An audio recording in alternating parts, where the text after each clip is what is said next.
All right.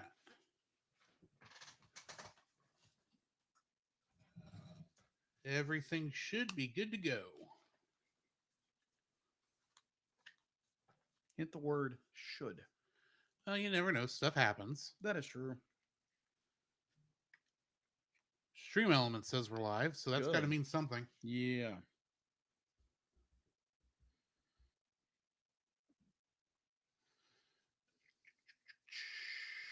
Where is Deela on here? There it is.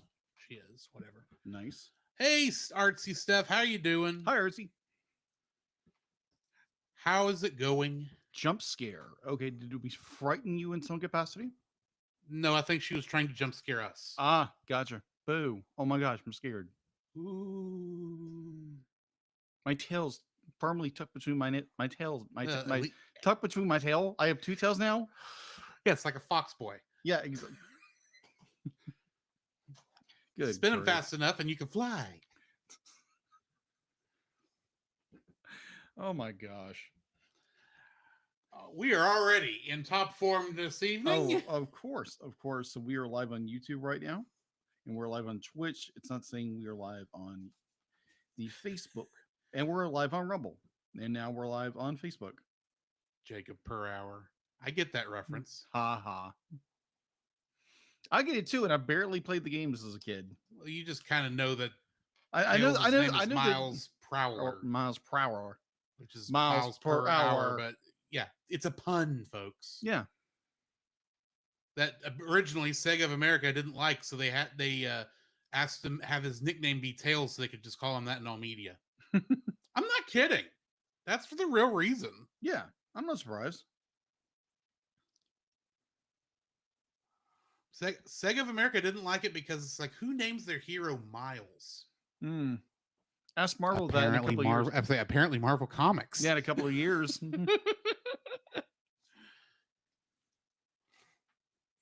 Two best-selling movies, a third on the way. Mm-hmm. And then you have Amy, Artsy. How does that one fit in? Yeah. I'd be like, I hardly know anything about Amy. All I know, she's pink. She's a pink hedgehog. Oh. She was originally a kind of the damsel in distress style character, but Sonic's girlfriend, or she wanted to be Sonic's girlfriend. Oh, okay. But here's a fun thing. They didn't exactly have her name tied down in the early days. So Amy Rose is what her name is now. Okay. But at one point, she was called Rosie the Rascal. Rosie the Rascal. Interesting. Yeah. In Sonic the Fighters. Okay. Yeah, you can definitely hear it when you pick this new stand up. Yes. Because if you notice, this mic is stable now. It's stationary. Before it was a arm mic. It was a boom mic. It was a boom mic, and it just rattled. The only really bad part is for me because of where I've got everything stationed. And admittedly, I do need to clean some of this up. But since most of this is still sitting here from when you could actually see this part of the desk. Yes. And it just kind of Hey, Bobo. has gotten dirty, we'll say. Yes, it does. The desk is getting a little dirty. But unfortunately, I've got the mic here. You know, I've got my normal computer screen here. And the keyboard is here. So I have to kind of move my hands around the mic thing. Because if I bump it, y'all get to hear that. Yes. And y'all don't want to hear that. No. Hey, Marchand, how's it going? And hey, Baba, how are you doing? We'll be getting started here in just a moment. Nice. I know you're not Bobo. Bobo's over in the Twitch side. Nate. Hey, Nate. Unless it's for beatboxing.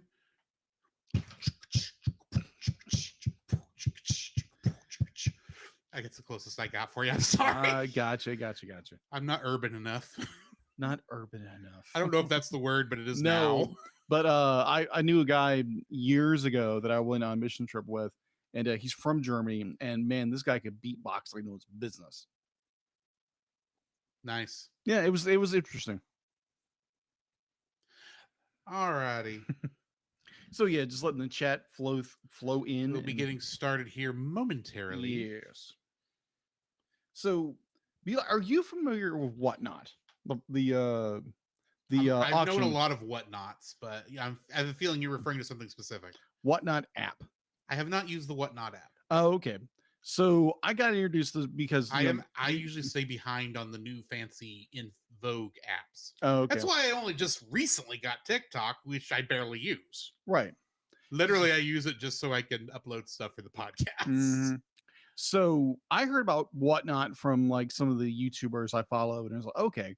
So I downloaded it and looked at it, and a couple of weeks ago, this was like a month ago. Mhm. So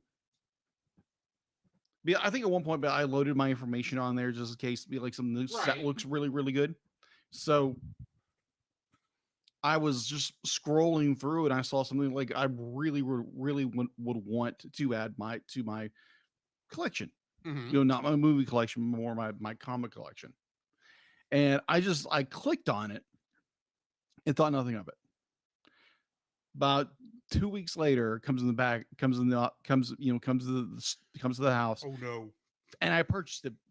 You didn't know you'd purchased it. I had no idea I purchased it because I thought it was something else from a guy I had backed on a Kickstarter How years ago. badly in the doghouse are you? No, nothing.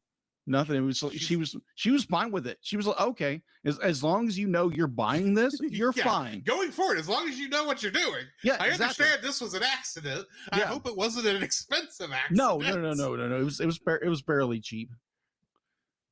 Well, let's clarify fairly cheap. It was like $5.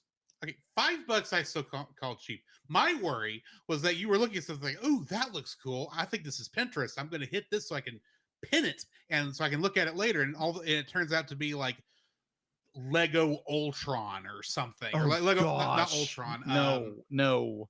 Oh shoot, what's the The Millennium Falcon or something? No. I was thinking Transformers, the Planet One. Unicron. Unicron. Lego Unicron. 5,000 pieces. $500.57. With tax and shipping With and tax everything. and shipping. So it's like $800. But believe me, I would be sitting in the doghouse for years on that one. Yes. Be like, you better sell that. It's like, I'm going to, because I didn't realize I bought it. I mean, it doesn't actually exist, but I can imagine. Yeah, no, it doesn't exist. But yeah, there is a Hasbro Pulse. They did one, and it sold out like cheese. And, Oh yeah, like expensive kind of stuff. I watched the YouTube video of someone transforming it, and it was like 2 hours long. Oh yeah, for them to transform this thing from planet to robot. Yeah, it's like, really? Uh-huh. I was not. I get that it's well done. It's meant to be a collector's item, but can I have the $5 version? That's just like that's akin to the McDonald's toys. Yes. I'm not. Yes. I don't, that's absolutely ridiculous. No wonder they didn't put this out when the movie came out. Oh no, of course not. But what did they say? $100 for the Ultimate Edition of Super Dino Ninja Fury Force, the complete series of movies saga. What? So it's that sounds something right up my alley, Nate. What he's referencing there is a joke he has for Power Ranger names. Oh, okay. So Super Dino Ninja Fury Force. Oh, okay. You can see this as a name. Oh yeah, I can see it. Even though it's ridiculous. Oh yeah, I can see that. So be like, I was recently on there because I'd be like, I'm just looking for little things that because I remember my cousin Brian, he's been on the show before. Mm-hmm. I think he did Ghost in the Shell with us. The original Ghost in the Shell. Original Ghost in the Shell with us. He was our second guest. I think so. Yeah, I think he was our second guest. But when that was the first one we had done on Skype. Yes. So we had not any of the other fancy stuff. Skype. Yeah, on Skype. Rest in peace, since it died recently. Really, I didn't know that. Yeah, it finally they finally retired it a couple days ago. Oh, okay. A couple weeks, a week or two ago. Okay, so really long story short here. So when I was a kid, we would go to my cousin Brian's house because they lived about an hour away from us. Mm-hmm. And so we go visit like every other weekend or something, and vice versa. They'd come over here, whatever. And my cousin Brian had a collection of comics. My first ever real interaction with comics. Right. So he had things from Marvel, from DC, and this little thing that came out recently at that time was Amalgam Comics, which was right, Marvel and DC. Marvel and DC. And he I had still want to read those one day. yeah, so But he had what was it? He had Dark Claw #1. I was like, okay, nice. that was interesting. Be like the design of Dark Claw was interesting. It's okay.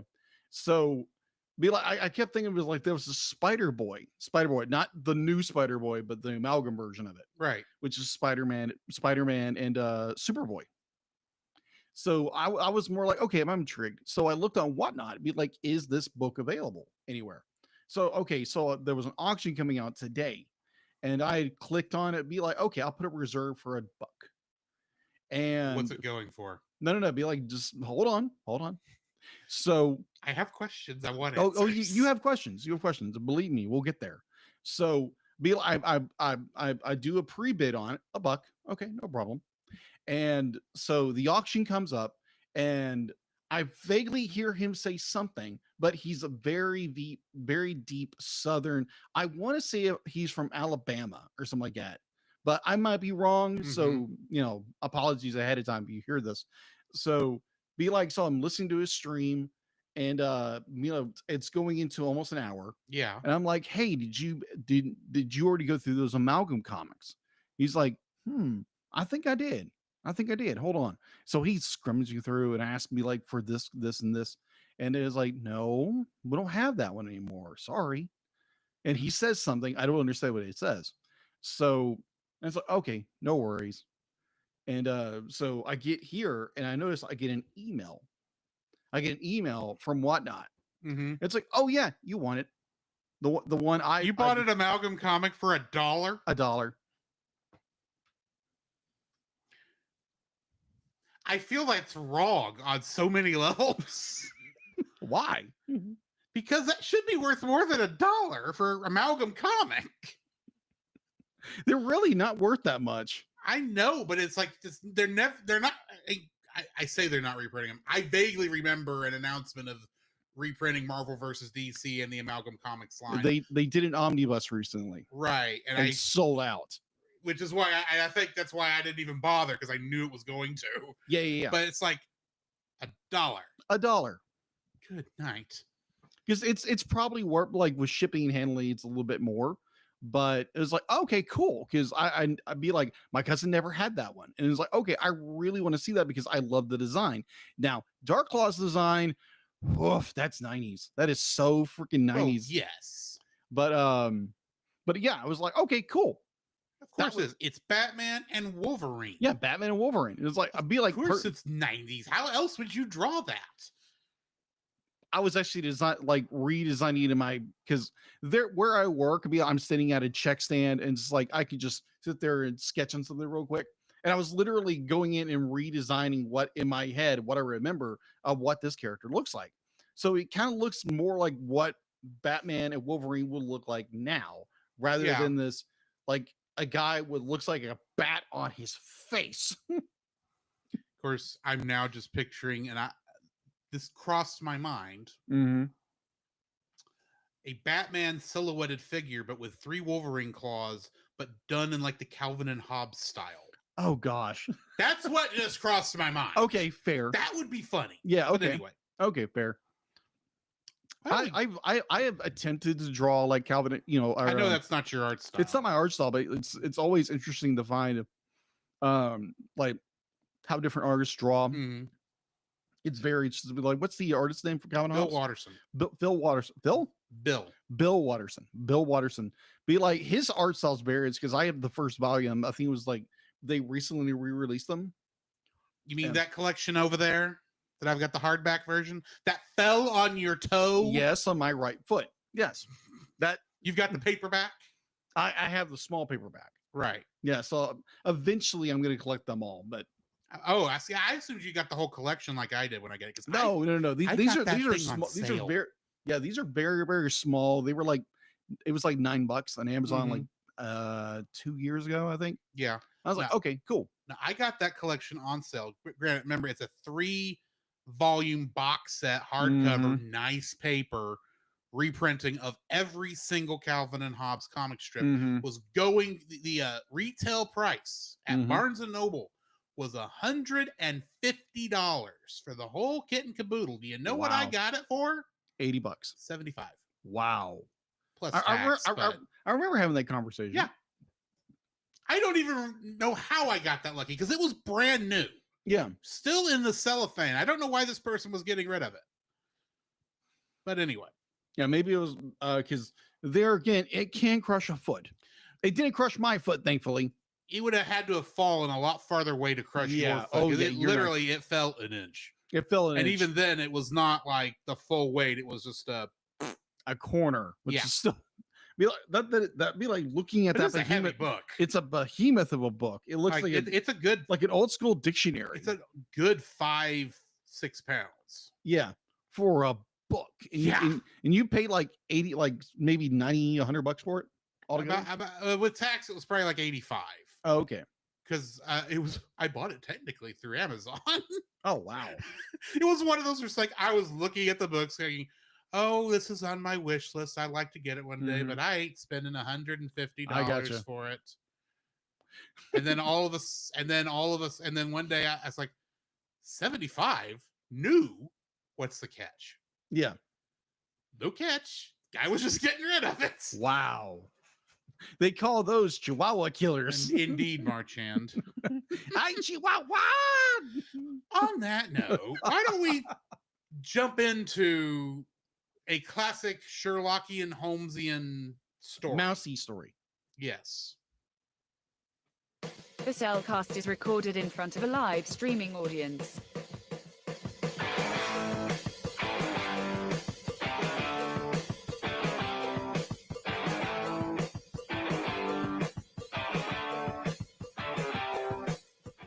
Hello and welcome to another episode of The Cellcast. Joining me today is a man who, well, he comes when his master calls, even when his master is about a 2-inch tall mouse wearing a Sherlock Holmes getup. Hey. Welcome, Jacob. Well, I am a good boy. I'm not answering that. Hi, Chihuahua. You're welcome, Roy. Why,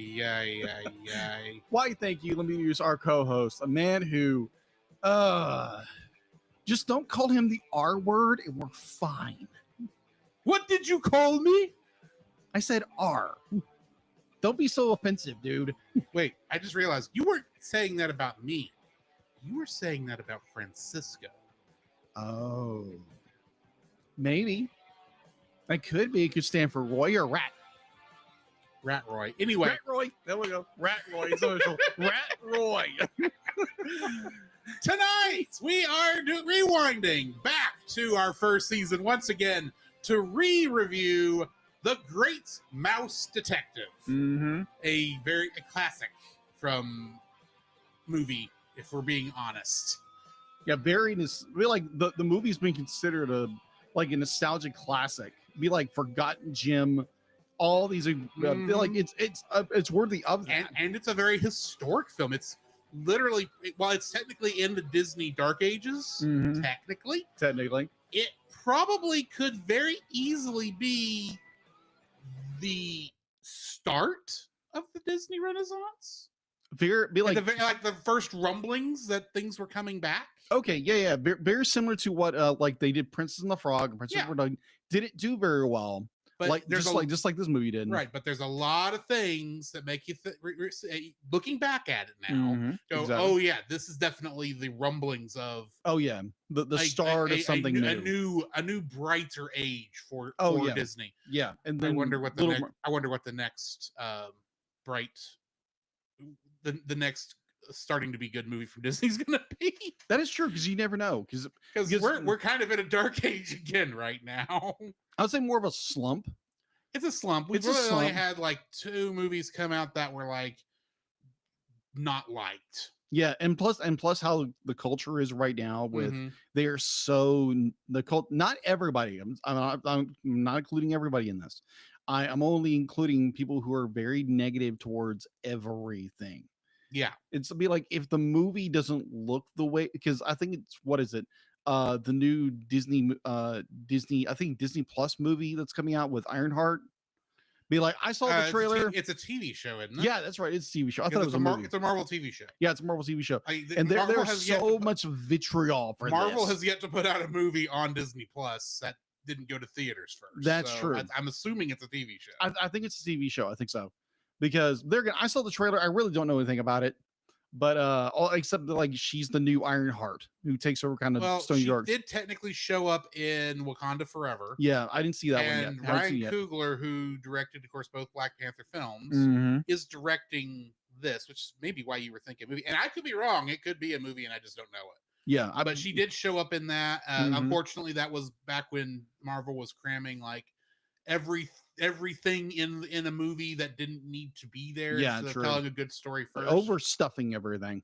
Yeah, but I was referring to Disney animated films. Oh yeah, exactly. So, because I mean, we had recently both Strange Planet, which that was in theaters a month, and I don't remember any marketing campaign for it at all. Yeah, there was a marketing campaign for it, but it's just I never saw it. I never saw it either. Be like, it's on Disney Plus, you can buy it. I think I own it actually from Disney Movie Club, and which I heard was a really good movie from I think Heather. Yeah, and then you have Wish. Which was the 100th anniversary movie. 100th not the 100th movie, but it was supposed to be the 100-year movie celebration. Yeah, with callbacks to all other classic Disney films and blah blah blah blah blah. And people hate that too. Yeah. Well, I think nowadays, because you have such, again, kind of going back to this very toxic culture. And then before that was Encanto, I think. Yeah, Encanto. Which Encanto was liked. Encanto was very good. Well, I think it's I'm sorry, Moana 2, but I didn't see that either. Yeah, Moana 2 was more recent, and that did very good. It did well. It's just I didn't get to the theater in time. But anyways, be like, yeah. So I think it's people are starting to slip away from that very toxic. Oh, we're going to judge the film just based on like a trailer or a screenshot or what someone said. And we're going to just crucify this movie even before it gets a chance to come out of the womb. Yes, but in some cases, I think it's justified. And maybe in some ways, but I think. But I know what you're getting at. I know what you're getting at, because let's face it, it is not fair to any movie to judge it before you watch it. Exactly. Granted, it sounds like I was right on the money about not wanting to watch the new Snow White film, but oh yeah, what I keep hearing. Yeah, and I'm not in a big hurry to go watch it now. Fair. There's a reason we did not have a reaction to that film, because I don't think either one of us really wanted to see it. No, not really. Yeah, thank you, Francisco. Yeah, Ironheart is a miniseries. Ironheart is a miniseries. But yeah. On that note, since we kind of have gone tangent, just a little, just for a second, Nate says that was a mildly disturbing image, Jacob. I don't know what he's referring to. Yeah, I'm trying to figure out what you're talking about there, Senior Marchin. But anyway, why don't we jump into the spoiler-free section of our review? Certified fresh and spoiler-free. So I don't know how many times I watched this film. I can tell you that within the last 5 years, I've watched it 3 times. Okay. But prior to that, I can't tell you how many times I watched this, because this was one of those films that was on a bootleg VHS that my grandpa recorded off Disney Channel that I wore out. That is true. So yeah, I hate to tell you, this is a classic film for me.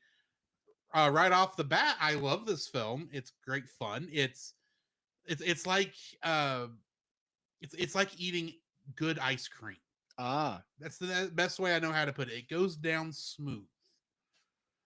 But yeah, definitely let your kids watch this. It's good for that.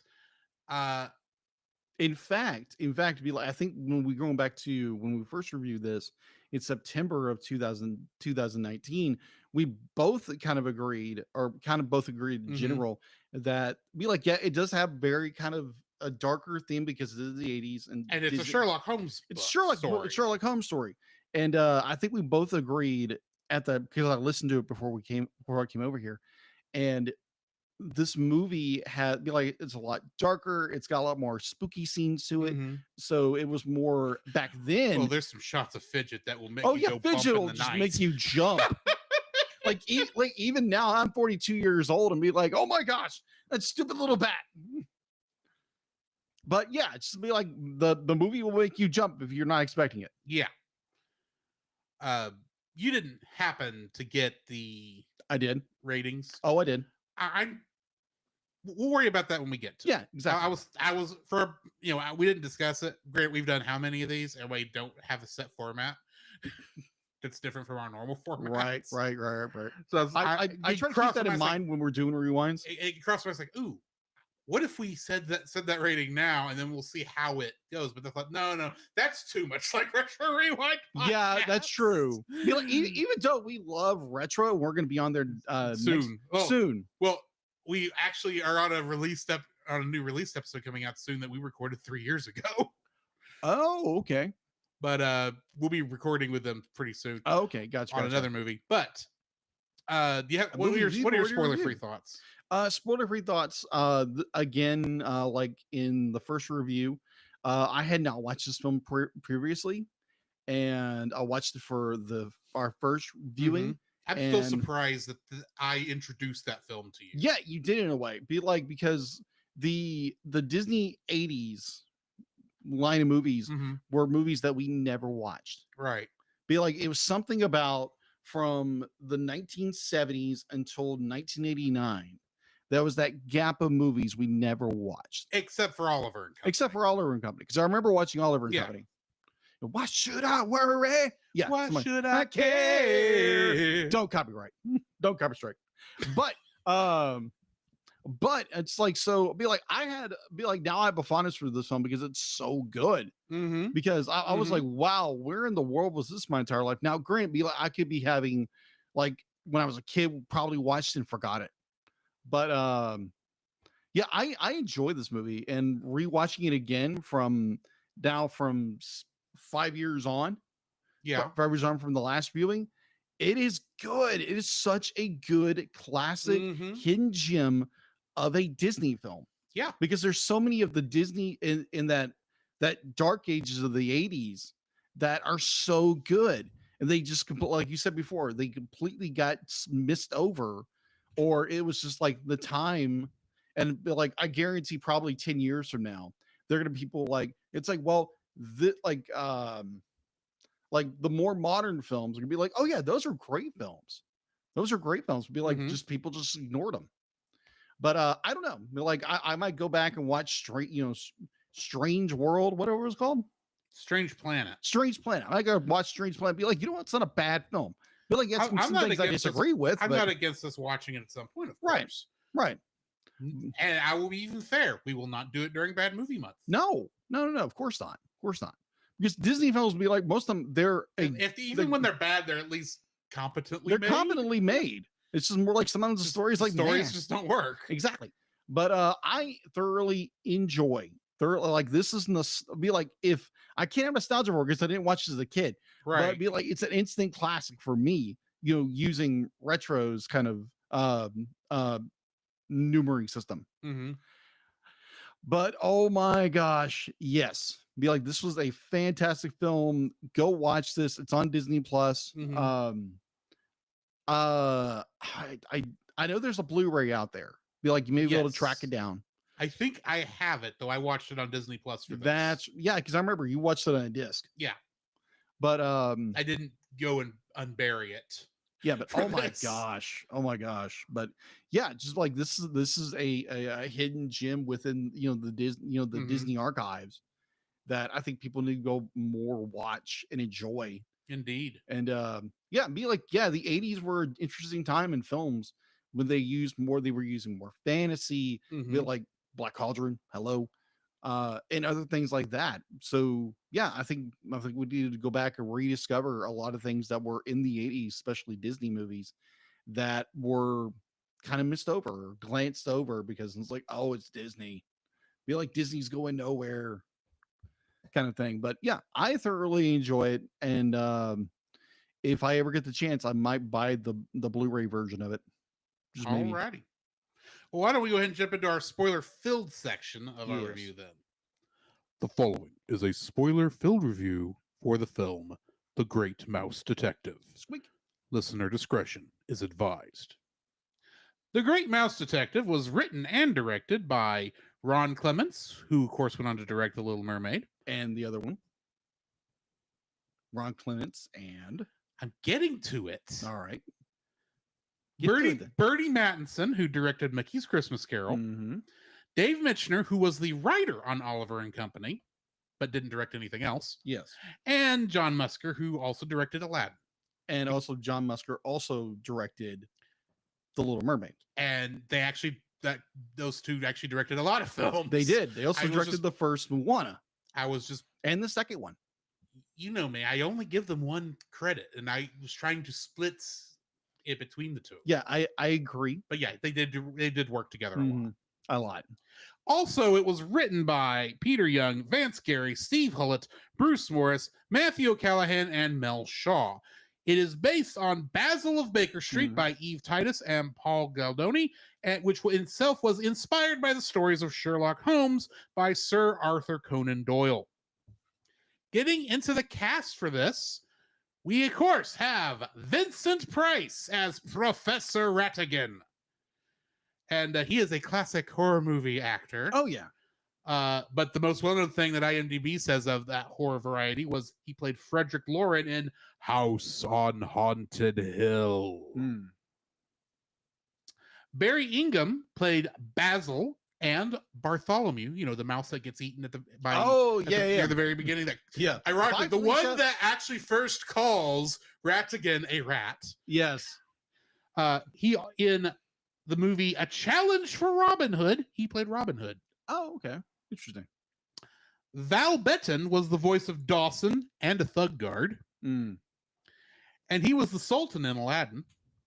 Oh, okay. Oh, I could totally hear that now. Oh yeah, that you hear that. Mhm. Now you know that you can hear it. Oh yeah.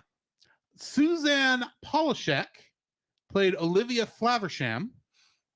Whatever. She only has one other credit. It is through archival footage Really? of this film in Once Upon a Halloween, Oh, okay. which I think was like a Disney Wonderful World of Disney special. I think that was like the House of Mouse thing. May have been House of Mouse. I I'm think it not was House of 100% Mouse. certain. Yeah, because I remember some of the they did Right. archive. They did a couple of those Mhm. specials for House of Mouse. They did. And I've seen some clips from House of Mouse because granted, what House of Mouse was an excuse to show Mickey Mouse cartoons Oh yeah. and all the other silly symphonies. Mhm. But they had this a bookend to all the different cartoons of them showing this in not a bar, but like a showcase. Yeah. And all the characters from all the Disney movies show up to watch this. And it's Yeah. actually pretty funny to watch the clips from the bookends of those things. Mhm. Anyway, Candido played Fidget and a bar patron. And Did you say Candy Cando? Candido? Candido. You know, I'm reading that now. I'm fairly certain I mistyped that. Hang on, Hmm. just 1 second. Yeah, let him Google this and see. I just want to make sure I am saying this guy's name correctly. yes. Yeah, Candido. That is an interesting name. He played, like I said, he played Fidget and a bar patron. Mhm. And in the movie Peter Pan, he played the Indian chief. Oh, okay. The more now it's more as controversial Yes. scene. Which Well, I mean, except like they removed that warning, I believe, from Disney Plus now. With Oh, bunch they with a did? bunch of other warnings that used to be on Disney Plus. oh yeah. Uh, Because it was highly offensive. yes.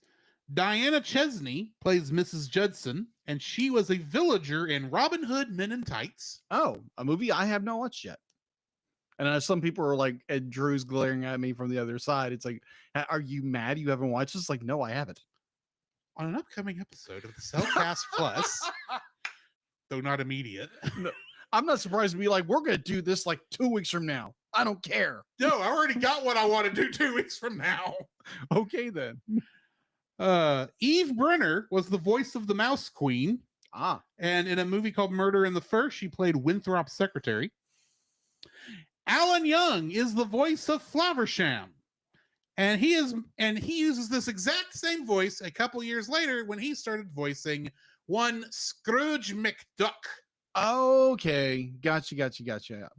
Okay. Both in DuckTales and in many other appearances. Yes. Basil Rathbone appears as archive sound from Sherlock Holmes because he is one of the original classic Sherlock Holmes actors. Okay, that makes sense. The actual, I'll get to that in a minute, but Yeah. he also played Sir Guy of Gisborne in The Adventures of Robin Hood. Oh, okay. Well, that makes sense to me. Like you're a classically trained actor, and you're going to do all these Right, classic, especially British. Yeah, definitely British theater. And Laurie Main played Watson. Oh, okay. And he was a wedding guest in Robin Hood Men in Tights. Oh, okay. I'm seeing a theme here. I may have decided to pick a lot of Robin Hood stuff since I kept seeing Robin Hood on things. Yes. Kingdom Hearts connections. How many do you think we got? It's the 80s. So I'm thinking probably in the chat if you I will give you this much. Mhm. The Great Mouse Detective has not been made into a Kingdom Hearts world yet. True. Keyword Yet. You never know. Yeah, so in the chat if you have a thought, be like from 1 to 10, like from how many you think. I'll give you this much. It's from 1 to 10. 1 to 10. It's not a 0 and it's not above 10. Anybody wants to chime in, you're more than welcome to. Nate says 3. What do you think? I'm going to go with a very conservative, so more like 2. Any other guesses before I reveal the answer? Yes. Anybody in the chat? Anybody? Going to Tick-tock, going to let this go in tick-tock. 5, 4, 3, 2, 1. Nate Marchand is actually correct with What? 3. Wow. Okay. Good job, Nate. They are, once again, Alan Young, who played Flaversham in this, plays Scrooge McDuck in Kingdom Hearts 2. Tony Anselmo, who played a thug guard in this, is the voice of one Donald Duck who will never heal me. He's not bitter about this, you know. I am not saying this something wizard every duck. other. I'm not saying something not every other Kingdom Hearts player has not said 100,000 million times. Okay, got it. Heal me, Donald. Also, Wayne Allwine also played a thug guard, Right. and he was a very not an important character at all in Kingdom Hearts. No, just King Mickey Mouse. Not Mickey Mouse, King Mickey Mouse. King Mickey Mouse. We don't. You got to be specific with Kingdom Hearts. Yes. But that's all we got. That's all our Kingdom Hearts connections. No Smash Brothers, none of that mess. Wow. What do we got in info and All stuff? right. So info and stuff. Was it Big Brain Nathan, or did you use collaboration chat like I did? Collaboration search, I mean. Collaboration search. All right. So info and stuff. IMDb, it is a 7.1 out of 10. Rotten Tomatoes, it is almost neck and neck with the audience score and the reviewer score. The reviewer score is 878 and the audience score is 79. So I'm surprised it's that low, to be honest, for the audience score. I agree. I can see critic score that being that low. Yeah, but audience score. Audience score I expected a little higher. Yeah, because this is IMDb. Like these are films that are people who are, either they're finding the film for the first time or this. Who knows? Most of the critic score is going to be from that time period, or maybe true. some that have come in later. But yeah, true. All right, so it's able to watch on Disney Plus if you subscribe to Disney Plus. It was produced by Walt Disney Feature Animation and distributed by Buena Vista Distribution. Now, granted, this is the name they used from the 1970s until 1991. Later on, it would be changed to Buena Vista Home Entertainment, I think. I could be wrong. Well, for the home release, yes. Yeah, for the home release. Be like, that's right. Home, Buena Vista motion picture something, because Disney changes their stuff all the time. They do. I'm looking it up real quick. Keep talking. You're good. Let's see. It is rated G, which I think that's kind of giving it maybe you could have given it a PG because it is a little bit spooky kind of a film. Because I think every Disney 80s film should have deserved a PG. Mm-hmm. Every one of them. Like even Oliver and Company. Oliver and Company is a great film, but oh my gosh. Those movies go, what the frick were you doing? But it was like, wow, talk was just A for effort. Yeah. But runtime was 74 minutes. Release date was June 2nd, 1986. That would have been three or four. So Buena Vista Pictures Distribution was apparently its name until 2007. Ah, gotcha. At which point it was the name was retired and changed to where was it? Walt Disney Studios Motion Pictures. Okay, that makes sense. That makes sense. All right, so going into the box office at an estimated budget of $14 million. Its U.S. opening was kind of sad. $3.2 million on July 6th, 1986. Its domestic was $38.6 million. So yeah, but like it did okay. But again, this is the 80s. So you're not going to get these, multi-billion-dollar films. That wasn't a thing then. Mm-hmm. Be like the best movies would do is like they would break maybe 100 million. Yeah. On a good day. So Disney was on a slump at the time. Yeah, they were coming off of a slump at the time. Yeah, they were coming off a slump with because the previous film they just released was The Black Cauldron. And Black Cauldron was intended to be courting new audiences, and it didn't. It didn't do anything.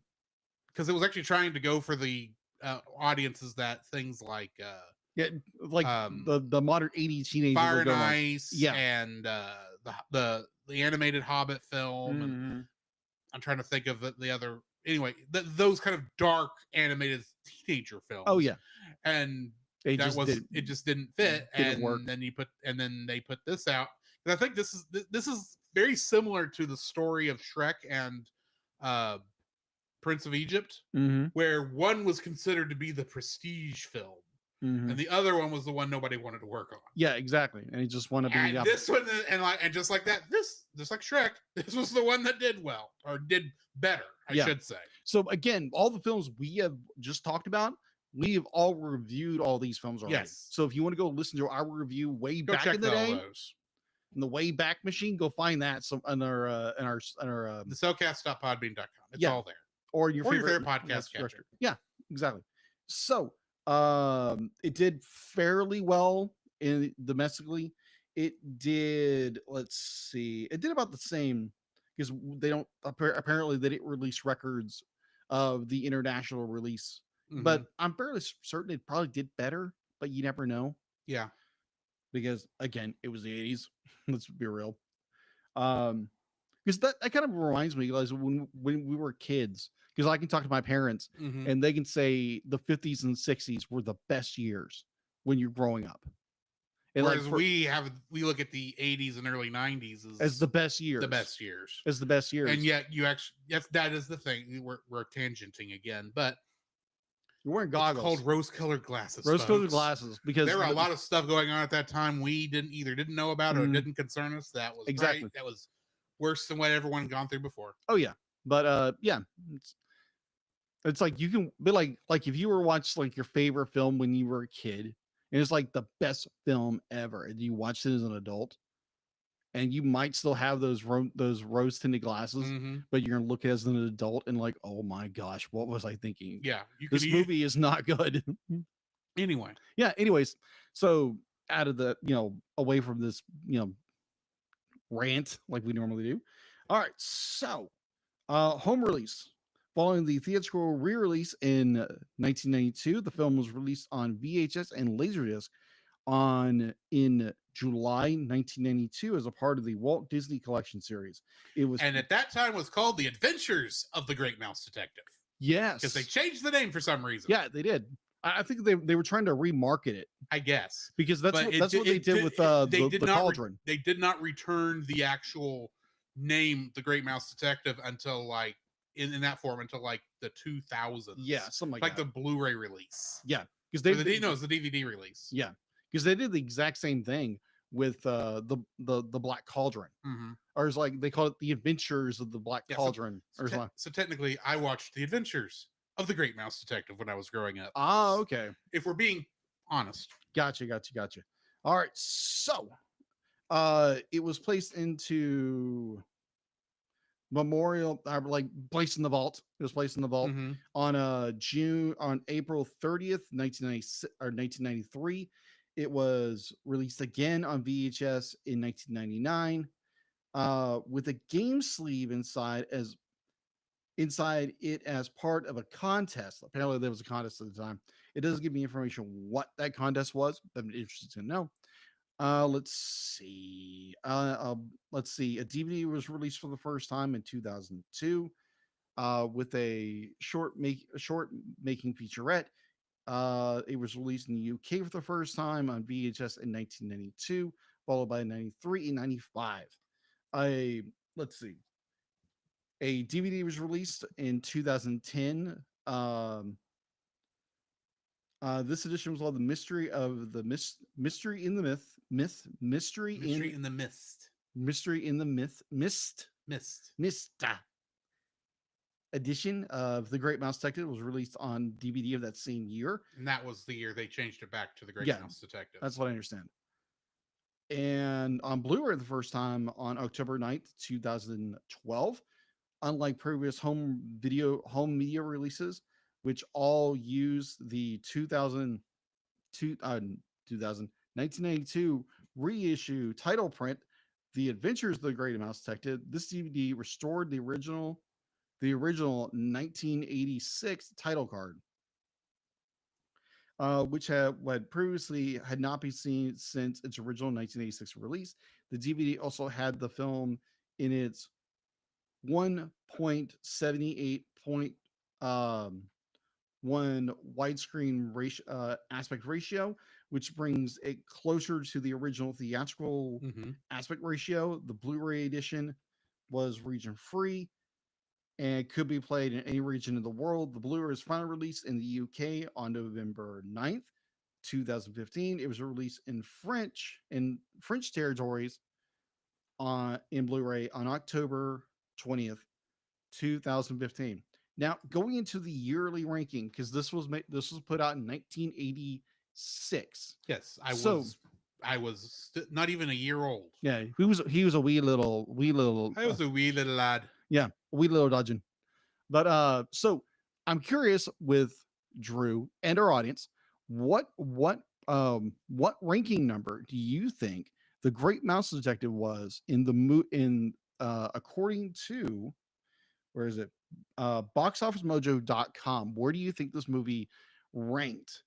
Like out of all movies released that year? All movies that year. What do you think it ranked? 30. Okay. Let's see. I'm just assuming that it was because Disney was in a slump right now and people may not have given this a thought at the time. Okay. And there's a lot of other movies that would have come out that year. That's true. A lot of movies came out in 86. Yeah. So I'm just curious if our audience has any thoughts. This is not the year, the one of those years where like all the big name movies come from. Because I think that's 84. Some of them was that year. Bob was saying 21. Nate says 42. Surprised Bobo didn't claim 42 before, but that's just how that goes. Right. Although if you multiply Bobo's by 2, it would be 42. True. Anyways. Any more takers in the audience? Going once, going twice. Sold. I think our Sir Mr. Dodgen here was closest. It in the year ranking in 1986 in the theaters, it ranked 38. So technically Marchand was closer. Okay, Marchand was closer. Okay, congratulations, Nate. You get nothing. But our seemed gratitude for getting close. Indeed. All right, so that is all I have for info and stuff. All right, getting into the summary. In 1897 London, a young mouse named Olivia Flaversham celebrates her birthday with her single father toy maker, Mr. Flaversham. However, a bat with a crippled wing and a peg leg arrives unexpectedly and kidnaps Flaversham. Olivia leaves to find Basil of Baker Street, the famous Great Mouse detective, but gets lost. David Q. Dawson, a retired Army surgeon mouse, newly returned from Afghanistan, meets Olivia and escorts her to Basil's residence. Being busy already, Basil initially dismisses them. Olivia then mentions the bat that abducted her father, and Basil realizes that Olivia saw Fidget, the assistant of Professor Rattigan, the criminal mastermind whom Basil was working to catch. It is then revealed that Rattigan kidnapped Flaversham to create a clockwork robot replica of the Queen of the Mice, so that Rattigan can usurp her place as supreme ruler of all mousedom. Flaversham initially refuses to participate in the scheme, but capitulates when Rattigan threatens to harm Olivia. Meanwhile, Fidget appears in Basil's window, then suddenly disappears. Basil, Dawson, and Olivia take Toby, Sherlock Holmes's pet basset hound, to trail Fidget's scent. They trace Fidget to a human-sized toy shop where, searching the area, Dawson finds Fidget's checklist, and Basil discovers Fidget has been stealing clockwork mechanisms and toy soldiers' uniforms. Fidget ambushes and kidnaps Olivia before Basil and Dawson can stop him. Basil does some chemical tests to the checklist, discovering it came from the Rat Trap, a tavern near the junction of the sewer and the Thames. Sorry, the River Thames. I said that wrong. Basil and Dawson disguise themselves as sailors and head to the tavern. They spot Fidget there and follow him to Rattigan's headquarters, only to be ambushed by Rattigan and his henchmen. Rattigan has the pair tied to a spring-loaded mousetrap connected to a Rube Goldberg machine of various killing devices. Rattigan then sets out for Buckingham Palace, where his henchmen hijack the royal guard's rolls and kidnap the Mouse Queen. Inspired by a remark Dawson made, Basil deduces the trap's weakness, freeing himself, Dawson, and Olivia. At Buckingham Palace, Rattigan forces Flaversham to operate the toy queen, while the real one is taken to be fed to Felicia, Rattigan's pet cat. The toy queen declares Rattigan the ruler of all mousedom, and he announces his dictatorial plans for his new subjects. After Basil, Dawson, and Olivia save Flaversham and the real queen, they restrain Fidget and Rattigan's other henchmen, while Toby chases Felicia until she jumps over a wall inadvertently into a pack of Royal Guard dogs. Bye, Felicia! Basil seizes control of the mechanical queen, making it denounce Rattigan as a fraud while breaking it into pieces. Realizing Rattigan's treason, the enraged crowd attacks, but Rattigan escapes on his dirigible and Fidget holding Olivia hostage. Basil, Dawson, and Flaversham create an airship from a matchbox balloons and a British flag and set off in pursuit.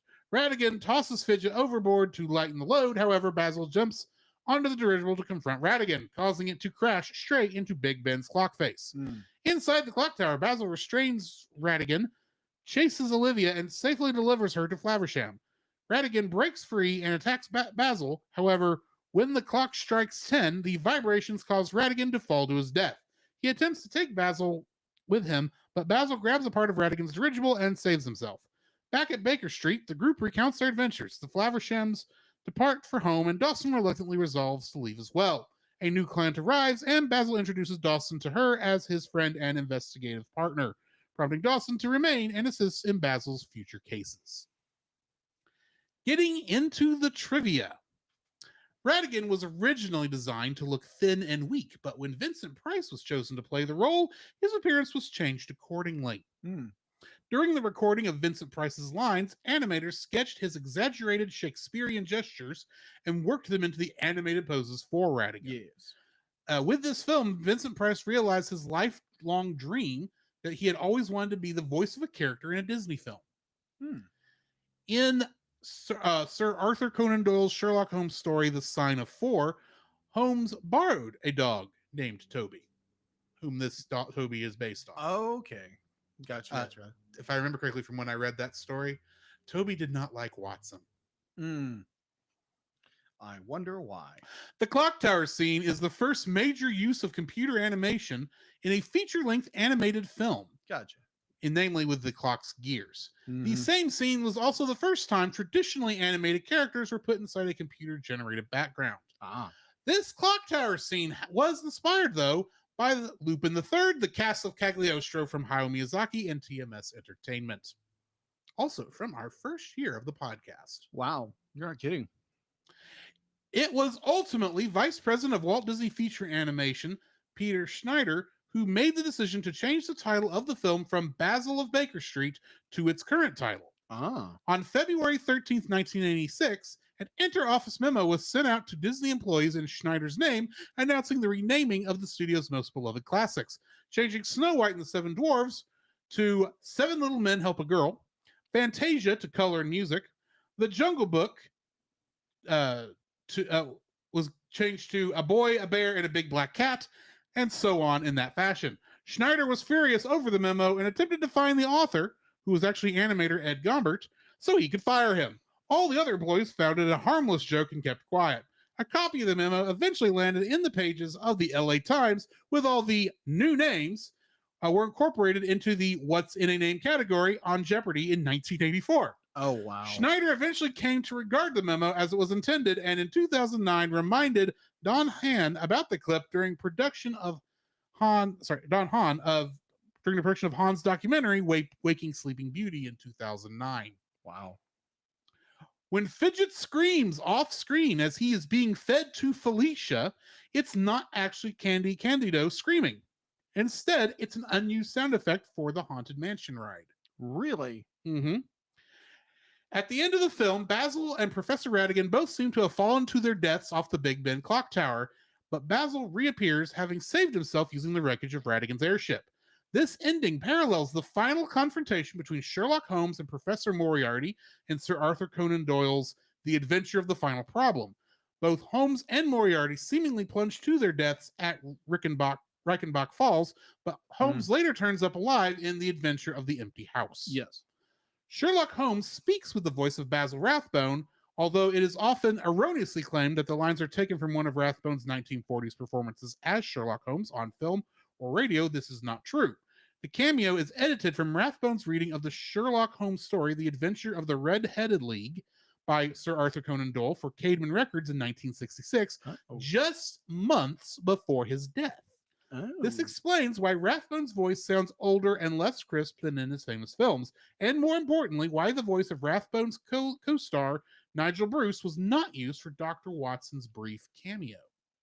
The song Let Me Be Good to You was almost cut because, though brief, the lyrics and some animation was considered too risque for Disney animated family film. The animators avoided a PG rating and got the scene kept in by appealing to the censors on the grounds that the segment was a cabaret song and harmless in lyrics, and because the character animated singing in it was a mouse, not a human, and thus not questionable. Oh, really? That's why it's not a PG movie. Oh, that makes sense. Which brings us to the actual review portion of the show. Oh, wow. What's your first like for this film? My first like, let me get to my notes. Somebody sounded angry. She was making a quote from the film, Oh, okay. even though it didn't make sense in context. She said, "What did you call me?" in her Best Vincent Price. Oh, wow. Okay. Okay. I said nothing. I know. It's like I didn't make the connection because you didn't call her anything. Yeah, exactly. Anyways. Anyway. Anywho's, whatever. All right.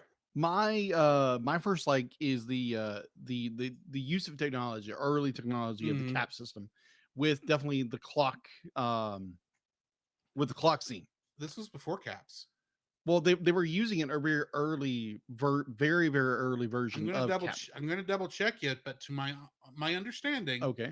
caps was originally used for a couple scenes in The Little Mermaid, and then went into full use with The Rescuers Down Under. Okay, fair enough. I believe in this they were still using hand painted cells. Yes, but they were you can find the I don't you make for doubt- documentaries where they do use CG to create that scene. Well, yeah, but that's not caps. Okay. That's just vector animation. Okay. Because caps was specifically designed for painting cells. For Okay. doing the colors. Everything Okay. else was still being done by hand. Anyway, Okay. Be like, if I'm wrong, I'm wrong. I'm just making sure we're on the same page. Okay, of course. But that was a very early, because they use CG, they use computer generated graphics to create it. They just went back over and redrew it. I'm double checking in Yeah. case I am wrong. Yeah. But like this was like absolutely brilliant, like breathtaking back in the 80s, because like being in theaters watching this would have been, oh my gosh, it looks like real gears. Mm-hmm. It's moving fluently, and they're able to use the camera in instead of a 2D environment, they can do it in a 3D environment where like Radigan goes full rat and goes scampering up the gear head, the gear teeth. It's just breathtaking how that's done because they literally just animated the characters like they normally do, and then they would put it into a computer program Mm-hmm. and then go back and retrace it and make it be like, because it is a blend of CG modeling, a very early Very early CG model. very early CG rendering, rendering. I did double check. Okay. And the final scene of Little Mermaid was the first use in a feature film of the cap system. Okay. The what as you were saying, that the gears, they Mhm. are created in 3D. I can't find what software or who helped them with that Yeah. to make that stuff, but it is literally just 3D objects Mhm. being drawn. Yes. It is in much the same way much other computer. Now, it could very easily be that Pixar, who they were already working with, because Mhm. it was Pixar who helped develop the cap system. Yeah. It could easily be that since That's what I understand they too. could have actually created the models and just did a wireframe that they then went back and traced. Yeah, probably. And that's not the only, and that those gears are not the only place I saw the computer used. There's a couple other spots, but we'll get to that later. Okay, yeah. Just like the use of very early computers in animation, which Mhm. is freaking breathtaking because they could rotate the camera where, but like you see this very imposing like run of Radigan going up the teeth Yes. of the and it's just brilliant. Because I think like part of the like the clock hit, like the hand of the clock is probably used, they probably do use a little bit of computer graphics The or like gears, gear modeling. the gears, especially with that sequence of Yeah. them having to fly through it. That's of course all computer animation. Yeah, it's all computer animation. Computer hand, The clock the hand. clock hands could be. I'm not 100% certain. Yeah. There is a shot during the toy store that I am fairly certain is also a not caps drawing, a drawing using that same stuff, but yeah. it was just a background image more than anything else. And then there's the bullets at the very beginning when he's comparing the rifling of the bullets. Oh, okay. And that looks like it's computer. That definitely looks like it was computer. Oh, okay. animated. Yeah. So, again, my first like would be more Yeah. the use of computer generated imagery in a traditionally hand drawn animated film Mhm. is absolutely just breathtaking. Be like, because there again had never been done before, and it just what they did in The Great Mouse Detective Mhm. led to what they're doing now. Yeah. So yeah, it was a leap in technology, a leap in like understanding technology, even though they didn't fully understand it. It's just breathtaking to watch, and it's like, wow, that's an amazing scene. Now I should say, just so we're all Yeah, because clear, Tron does predate this at True. 82, but that was not that's only a couple of scenes that they actually use computer animation for Yeah. in there. Plus, you also got Wrath of Khan with the Genesis Wave The sequence Genesis Wave. created by Pixar. Yeah, created by Pixar. So this is this the first time it's really being done in animation. Is really what they're pushing here for as part of a 2D animated film. Yeah, That we're really pushing there. yeah. So yeah, like that's the use of that computer system. It's not caps, it's something earlier. Yeah. Well, it's probably the Pixar computer, for being honest. I can't find anything Probably, in this 'cause that's- research to figure out what they did, but if Disney was already working with Pixar for the cap system, because it Yeah. would have been in at least the early stages Yeah. of development Mhm. at this point, more than likely. It's very possible they got Pixar to do to get them they probably paid them for some animation sequences that they could then hand paint, hand ink, Yeah. and then hand paint the colors in. Mm-hmm. But overall, be like, yeah, I thoroughly enjoy those scenes when you're using technology at a very early age, Mm-hmm. and I think it's executed beautifully. And definitely, we have to take in mind this is the late 80s, like no, the mid 80s. This is the mid Yeah, mid 80s, 80s. mid 80s, and be like they're using CGI. Like you had Tron in 82, Mm-hmm. you had an Arthur film, King Arthur film. They used CGI with that. So That was a TV episode because oh, that's right. that was like the Mirror Night or whatever. It Yeah, was like Mirror Night. Yeah, it was yeah, like the young Sherlock Holmes or something like that. yeah. That's right. And then you had the Abyss Mhm. with James Cameron. So this is like the very early stages of CG. Yeah. And yeah, it was mild breaking. That's not the right word. I'm not sure what you were going at. Sorry. Yeah. No, but it's yeah, it was a they were they were breaking rules, and they were Mhm. trying to branch out and use different technologies in order Yeah. to get something In done. order to do And something they couldn't do before, and in some cases save a little bit of money. exactly. So yeah, the use of CGI in this film, Mm-hmm. even though it's limited, but they still have to do. Anyways, I'm gonna ramble. Yes, it's my first like.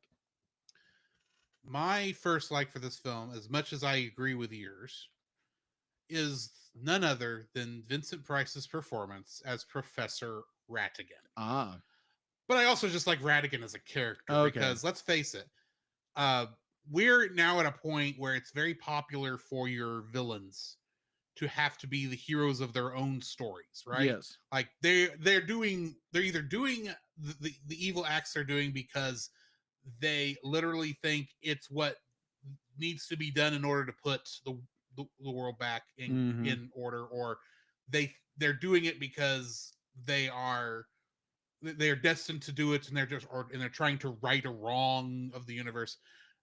And then you got people like Professor Rattigan. that are the Snidely Whiplashes Yes. of the world. They are evil for evil's sake. And I don't just mean, oh, they're using different terms. He literally is enjoying being evil. Mhm. His villain song, which there's not that many songs in this. No, You've got there's not.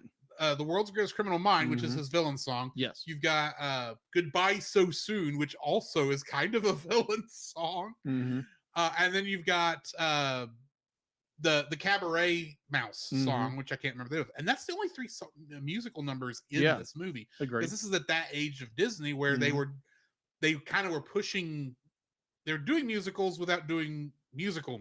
Right. And there's a line in there where he's talking where they're singing Rattigan's praises, and they go, even meaner, you mean it, worse than those widows and orphans you drown. It's like, that's not something you boast praise or boast, but it's like, no, this is what we enjoyed. And it's like, because he's about to set off the world's greatest criminal enterprise. Yes. Because he's going to take over the world, of course, or at least Britain, or at least all of Mousedom, at least. But at the same time, he's not doing it because he sees it as his right, or as he will be a better choice for the country. He is doing it because that's where he can do the most evil. Yes. Because like you listen to his suggestions. Yes. He technically is trying to be the royal consort at the end of this, not the actual ruler, because it's going to take a little bit longer to work those political shenanigans. But the one we actually get to hear the whole thing, which was what Decree 94, I think he said. I think so. Heavy tax will be levied on all of the parasites of our civilization, including the elderly, the infirm, and of course, the little children. It's like, you are just evil. You at the very least, Scrooge in the Christmas Carol had a chance of a redemption story, and he has a redemption story. There is no chance of a redemption story. You just want to be evil. And I love having a evil for evil's sake villain. Yes. It is so much fun to watch him celebrating how evil everything's going. When he captures Basil, he says, I had so many great ideas on how to do you in, but I just couldn't choose. So I decided to do them all. First, the a jaunty tune to play uh play us out. And then as the song plays, the chord tightens. Once it tightens all the way, the little ball will start running down the ramp. And once it's here, snap goes the mousetrap, bang goes the gun, zoom goes the arrow, thwack goes the axe, and then splat goes the It anvil. goes with the anvil. Oh, and please don't forget to smile for the camera. And just genius. It's ridiculous, but it's Ridiculous is good. hilarious. And much like Sherlock Holmes, which I'll get to more of this in a minute, it takes a little bit of timing for a little bit of thought for Basil to come around and go, "Oh, I know how to win this." But at the same time, it's like that is absolutely so ridiculous, and yet I love it. I absolutely love it. And Vincent Price, the perfect choice to play this character. This character would not be as good as he is with any other voice. James Earl Jones couldn't have played this role, and he's the only other person I can think of with a villain voice. You know what I mean? Mm-hmm. Vincent Price is the perfect role for this. He has that creepy sliminess that works just so well for the character. Yes, I love it. This is one of those worlds that when I think of what classic Disney world would I want to see in a Kingdom Hearts game? Oh yeah, I don't want this one because if you're gonna do this, you need someone who can pull off Vincent Price's voice for Ratigan. true. I don't know if there's anyone who can pull off his voice. Okay, fair. There could be some out there. I don't know. But it's like if you don't get Vincent Price's performance as Ratigan in a voice role in Kingdom Hearts, if you don't get that right, it's just not going to play well. True. It's going to be as bad as the genie in the Aladdin levels when you couldn't have Robin Williams, so they get Homer Simpson, Dan Castellaneta. And boy, can you tell he's the voice of Homer Simpson in those scenes. Oh yeah. He doesn't quite have Robin Williams' delivery, and he sounds like, "Ooh, I got a donut." I got it, donuts. You know what I mean? Yes, I'm worried. But yeah,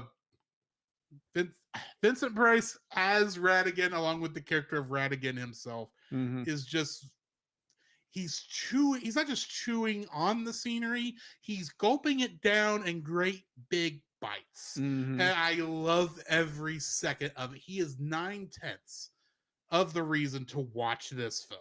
Fair. Is just him. So yeah, Professor Ratigan, played by Vincent Price, is my first like for this film. Okay. What's your second? Second like would be, this has a very clean script. Be like there's really not a whole lot of filler. Be like it's more okay. Be like we introduced to our victim. We're introduced to the little girl. She finds her way to Basil.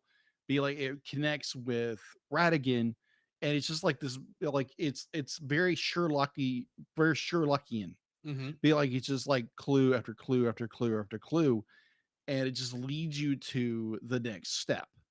And it's not a bunch of this filler where we're trying to understand. Oh, where did the little girl's mother go, or be like we're going to try to discover who this is. Be like it's a very clean, straightforward script. To your point, okay, our explanation of what happened to her mother is this. Basil says, surely your mother knows where he is. I don't have a mother. Yeah. Like, oh, okay. Yeah. That's all we get. It's like, okay, her mother's dead. Yeah, very classic Disney, kind of not trope, but kind of a trope. Well, I mean, heroes with dead parents is kind of a trope it's in and of itself. But it's very iconic in Disney films. Yes, it happens the mother dies in some kind of passing. Because you go back to the history of Walt Disney, his mother died what was it, like a gas leak in their house. Something like that, yeah. So it's kind of just fitting that, it's sad at the same time, but it's a very amazing little thing that Disney does in most of their films nowadays. or then and now. But yeah, just where was I? I got sidetracked over the passing away of mothers was just always sad. Right. But yeah, it's got a very nice, clean script. Like there's no real, filler or baggage, and it's not trying to tell 20 different stories like they try to do now. Be Mhm. like but we're going to try to tell a linear story, and it's going to be fun, adventurous, and we're going to go for it. Mhm. And yeah, it makes the story good. It makes a very, very compelling story to watch when you have a very, because be like, we've seen scripts that are absolutely abysmal. It's like this, like how like what are you trying to fill here? Mhm. And then you have stuff like this, which is just incredible. And it's a film that is it's a hidden gem that a lot of people like. If you're an animation nerd, you probably heard of it Mhm. and you probably watched it. So yeah, be like, it's got a nice tight script, which is the thing to do with films. But yeah, it's got a nice script. That's what I like.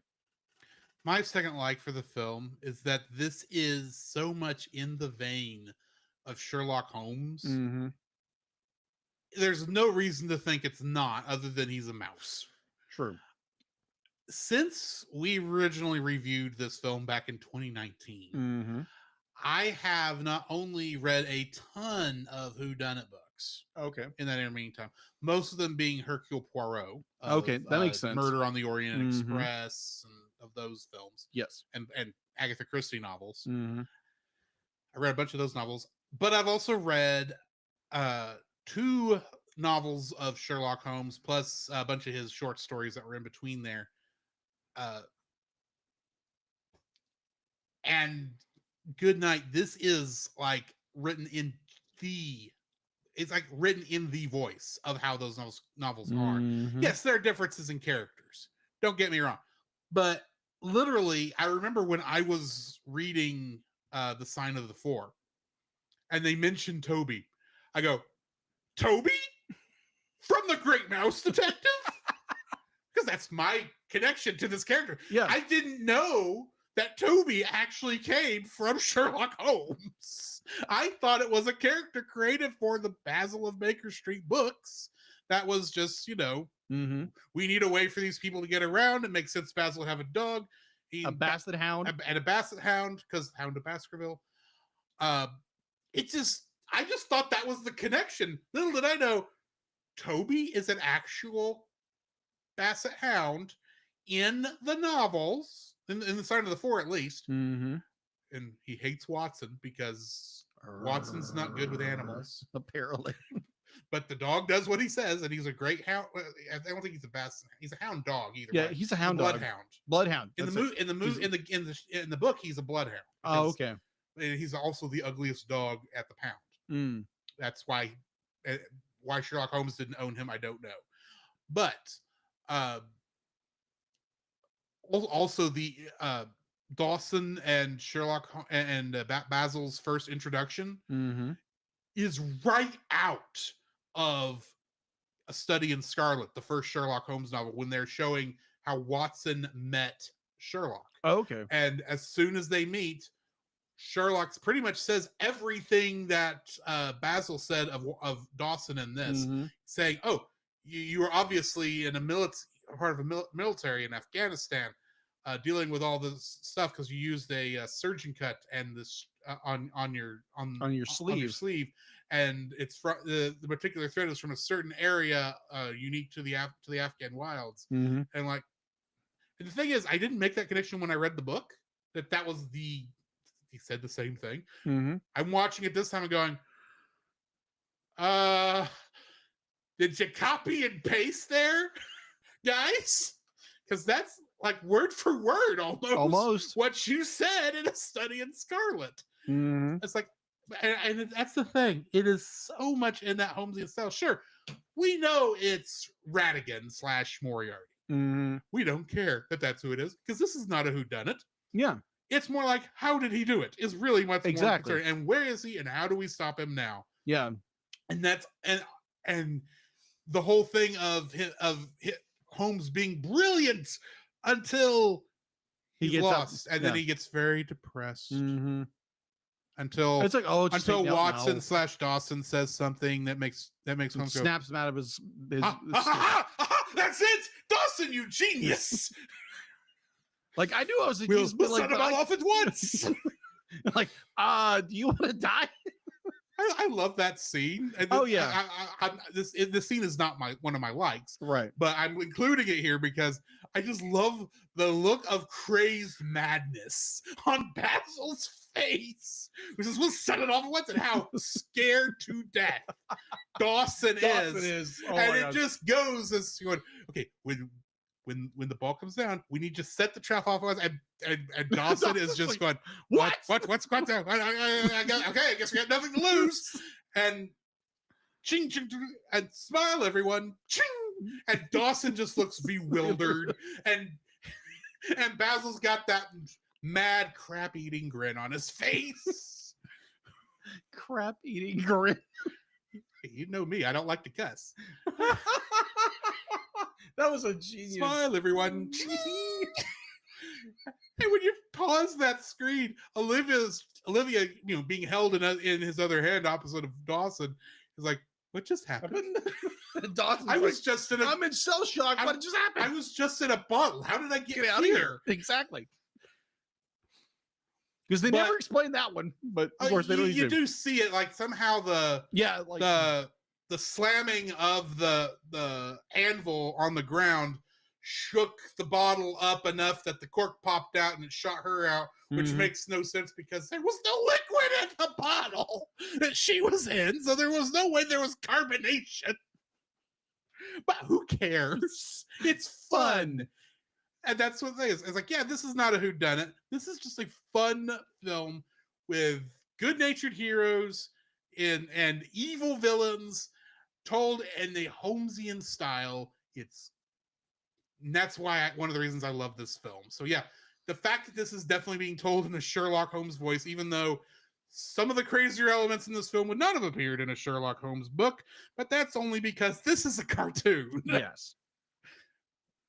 So what is your third like? My third like would we're arcing back to that era of Disney, which is the kind of the dark ages, but Mhm. the way they would use darker elements, they would use be like, I think of Oliver and Company, where the Mhm. villain is like the villain of villain's sake. Yes. You have evil, be like you have the Black Cauldron.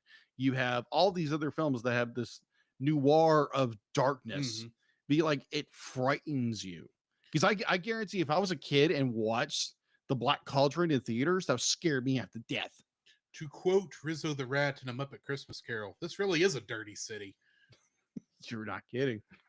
You're not kidding, because like the way they use more of the dark ambient light, Mhm. like they use a lot of dark like gritty and everything. I enjoy when they do that in like cartoons and Mhm. TV shows or like comics or whatever, because you're using a different element. You're not trying to brighten everything up. You're Mhm. trying to gritty it up and trying to they would do with Blade Runner, films of that era, because they're trying to gritty and make it more realistic and more like apocalyptic or something like that. Yes. Because it was the 80s. It wasn't the greatest year in the world because they thought World War III was right around the corner. We're all going to get nuked to death. Nah, just give it 40 years. Give it 40 years. Ugh. Either or. I'm not pessimistic at all. No. Of course not. Of course not. But I do enjoy the gritty. I don't want to say noir because it's not really a noir. No, it's not noir. No, it's not noir at all. It is very gritty. Yeah, gritty. It is an 80s gritty tale. Yeah, very gritty 80s And tale. then look.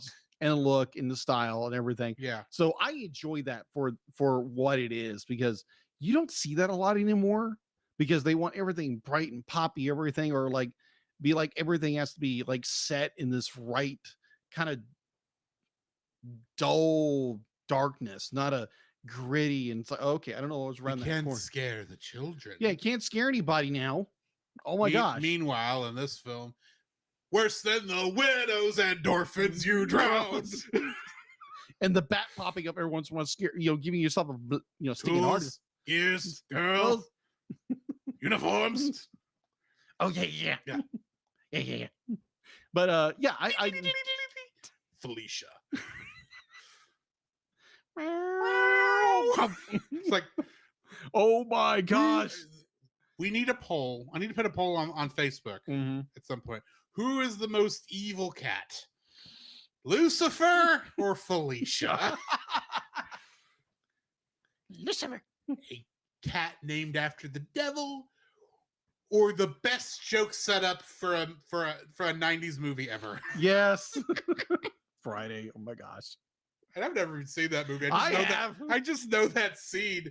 And I remember when we were reviewing this movie originally, and we were talking about what's going to be in my third like, spoiler alert. Mhm. It's like, bye, Felicia. Yeah. And I realized it during the recording. Yes. It's the fact that we titled that episode by Felicia. So yeah. I don't even know what I'm naming this one because the obvious one is Took. With that older episode. That's true. We'll like maybe in the course of like the rest of the episode we'll figure out what we can title it. But yeah, mine is the and orphans you drown. My gosh. No. I'm expecting right now for RC to clip that in some capacity. Anyways, so my third like is what I've titled The Darkness of Disney in the 80s. Gritty, like gritty realism in a cartoon. It's just wow, it just scares the crap out of you as a kid as an adult. And it's like, wow, I'm really enjoying this. This is really good. They need to go back to doing this at some point. But yeah, that's my third like. What is your third like? And I'm betting something to do with a cat jumping over a fence. Oh, the or entire a wall. end of this film. Oh. And granted, it includes what you brought up earlier with the clock tower. Oh yeah. But that's more like the cherry on top of Yes. the very well-made cupcake. You know? Because you got the whole thing of them having this robotic mouse queen that they've kidnapped the queen for on the eve of her Diamond Jubilee. Yes. Which, fun fact, this was around the time of Queen Victoria's Diamond Jubilee, too. Just putting that out there. And apparently Queen Victoria wasn't a very nice woman. Let's just say that. Yeah, the queen of all mousedom was apparently a lot nicer. But the queen, you've got the robot queen and Radigan's whole thing. And to me, it starts the minute the queen looks down at Fidget and says, "Have you been with us long?" And He's a bat. He's a bat. It's like, okay. And then, of course, they kidnap her. They're doing the whole thing with Radigan, with Flaversham being forced to read off cue cards, and Radigan doing his thing in full royal military regalia, flamboyant beyond belief, which is hilarious. And you get this shot of Fidget dragging the queen down this corridor. Yes. He is jumping up and down as he's going, because of course he is. Of course. And I don't remember what he says, but you've got those shots of Felicia at the end of the corridor jumping into frame as the queen sees her, and it's like that part in and of itself is funny. And then of course you get there where they save everybody, but then Felicia is chasing them all over the grounds, and until Toby shows up and then chases Felicia. Oh my gosh! Yes, and across the parking lot. And Felicia jumps up on this wall. And think she has the upper advantage. She does that whole thing. It's like, "Ha! I beat you!" And does the whole fluffs her tail up in the air. It's like, "Ha ha! Kiss my butt. I win this round, silly doggy!" And then jumps over the fence, and the camera just pans down and says the royal hounds or the royal dogs or whatever, royal guard dogs, royal guard dogs, and you just. I was like, and I am laughing my full head off. I'm a cat person, folks. I love cats. I don't like to see cats suffer, but that cat deserves it. Here's the thing. I will even say this cat acts the way it does because of Radigan. And the cat could have ate Ratigan at any time, other than it Mhm. was obviously being fed a lot of minions. Because, good Lord, was that a fat cat? Actually, when I was Oh my watching gosh. this, and he does that first, ding-a-ling for Mhm. Bartholomew, and you see this. I It's like, love the perspective they use on kaiju cat. kaiju cat. I don't know if your main characters are mice and you have a giant cat, if that technically qualifies as a kaiju. But it had that, From their perspective, it had the feeling of Godzilla coming in to eat Bartholomew, or at least a dragon of some sort. Mhm. A dragon underneath the spell of some evil wizard who is trying to take over all of Mousestomp. You know what I mean? It's that Yes. kind of feel to it. And it's like, yeah, I love cats. This cat deserved it. This is not a GG. This is not a Garfield. This is not any of the good cats True. that we have had over the years. This is a spoiled, rotten, evil cat who Yeah. deserved everything she got. And it's just so hilarious, that little bit of pride she has. Mhm.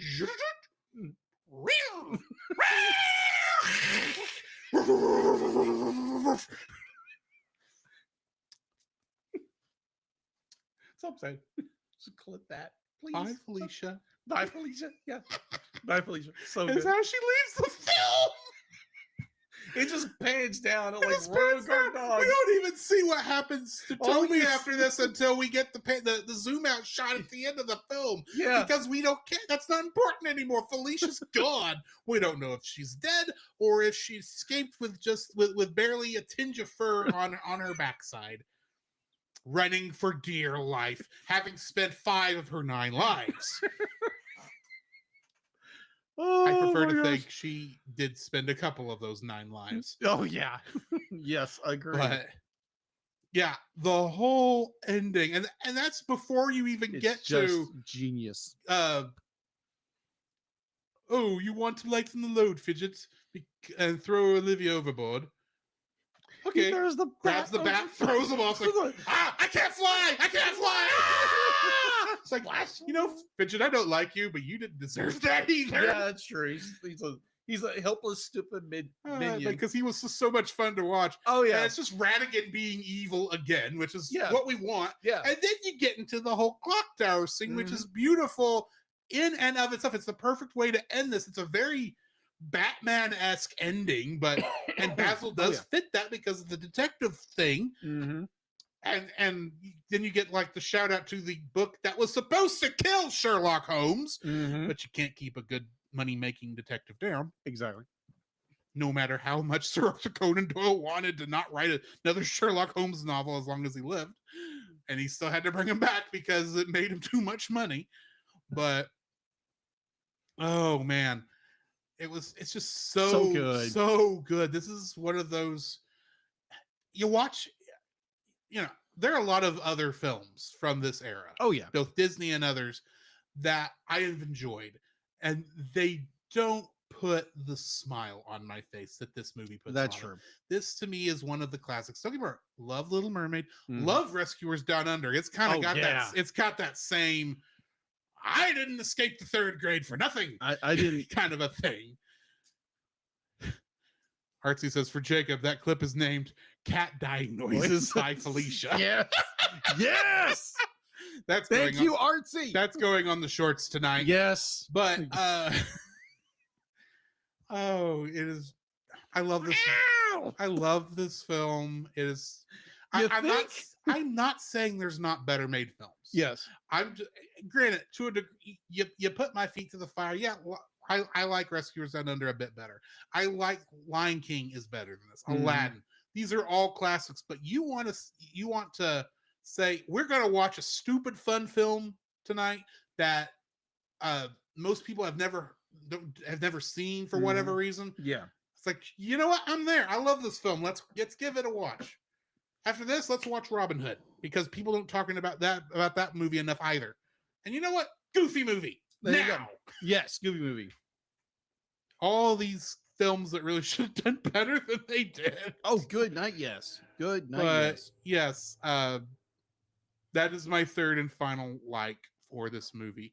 But as much as we like this film, we need to Oh, talk yeah. about problems that the film has. Oh yeah, If we can think of any. if we can think any. So, So- what's your first dislike? So I want to do a little tangent really, really quick. Mhm. And it's more just a ponderance if we can do this or not. So I wonder if, because I know like other, like you can do this on Twitch, I think you can stream movies and have like a watch party.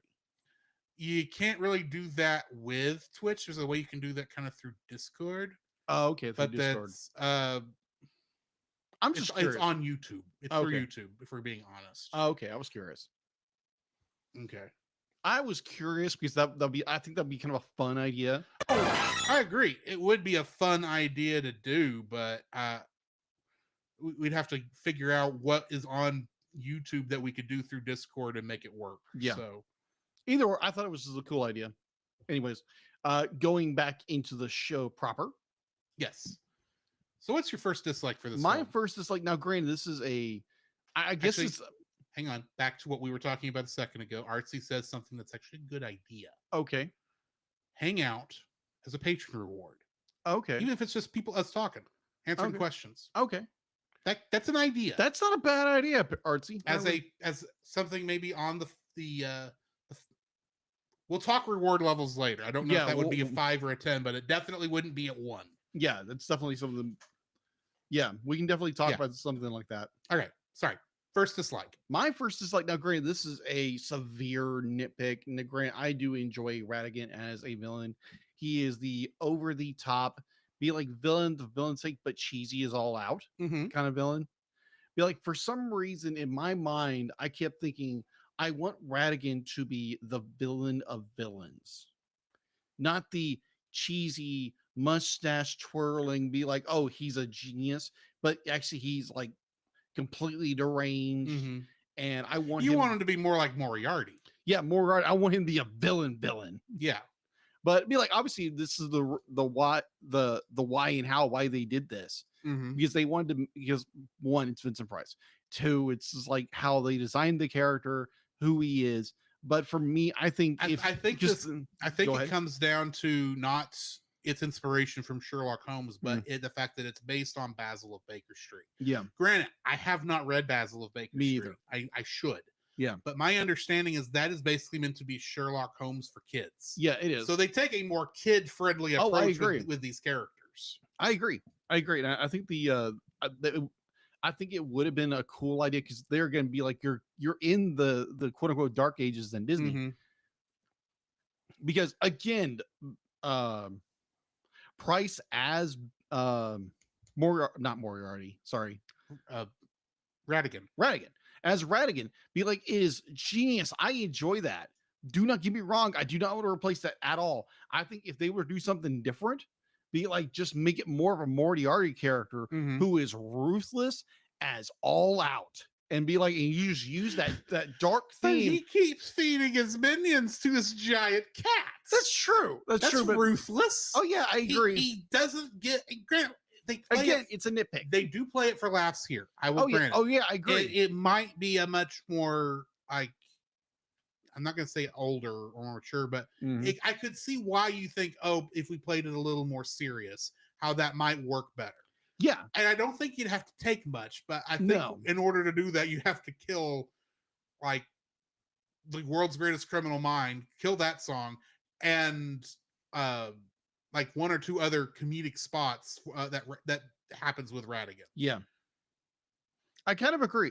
With that. And I Now- don't know if I want to lose the song "World's Greatest Criminal Mind" I- because it is so much fun. I agree with you. I think there's I think there would have been the potential because they are going to be like using more of that dark theme that Disney was using at that time. Because be like, do not, again, I'm going to stress this as much as I can. I enjoyed this performance by Price as Ratigan. I enjoyed it tremendously. I think there was a little part of me really wishing they would have cranked it up by 11 I can with get- that darkness. I can understand that. And just make him a villain who is just so despicable. Be like, At that point, though, definitely would be rated PG. yeah, you definitely, yeah. Because you can tell this barely skated by at G. Oh yeah, agreed. And plus, this is the 80s, so where Yeah. the notion of G was kind of they were starting to question, be like, do you call it G? I don't remember when PG-13 was created, but I know Raiders of the Lost Ark. and actually I don't remember. No, I think it's actually Temple of Doom.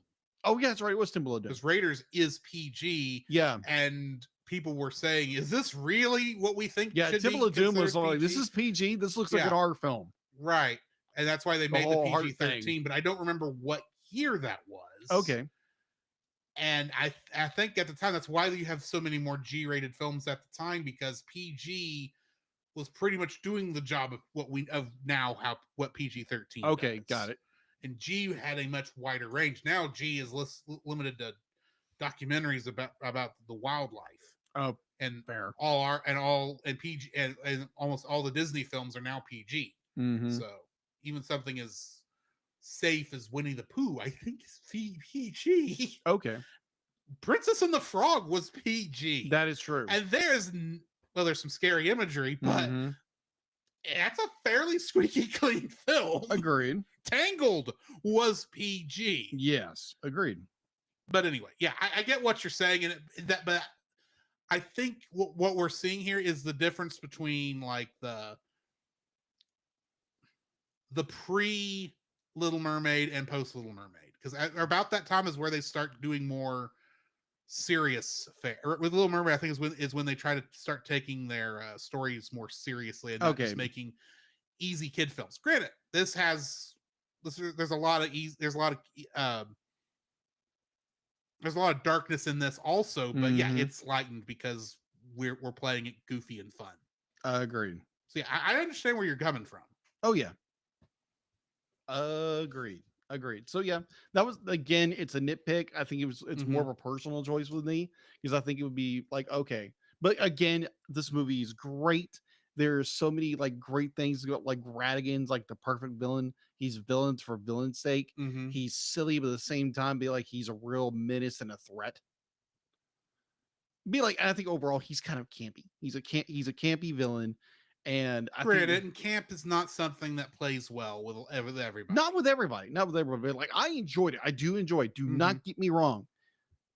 You just want something more akin to not a Joker, but say a Two-Face. Like a Two-Face, or like an Emperor Palpatine or something like that. Right. Who's a villain, the villain's sake. Who's going to destroy everything because the sake he is a villain.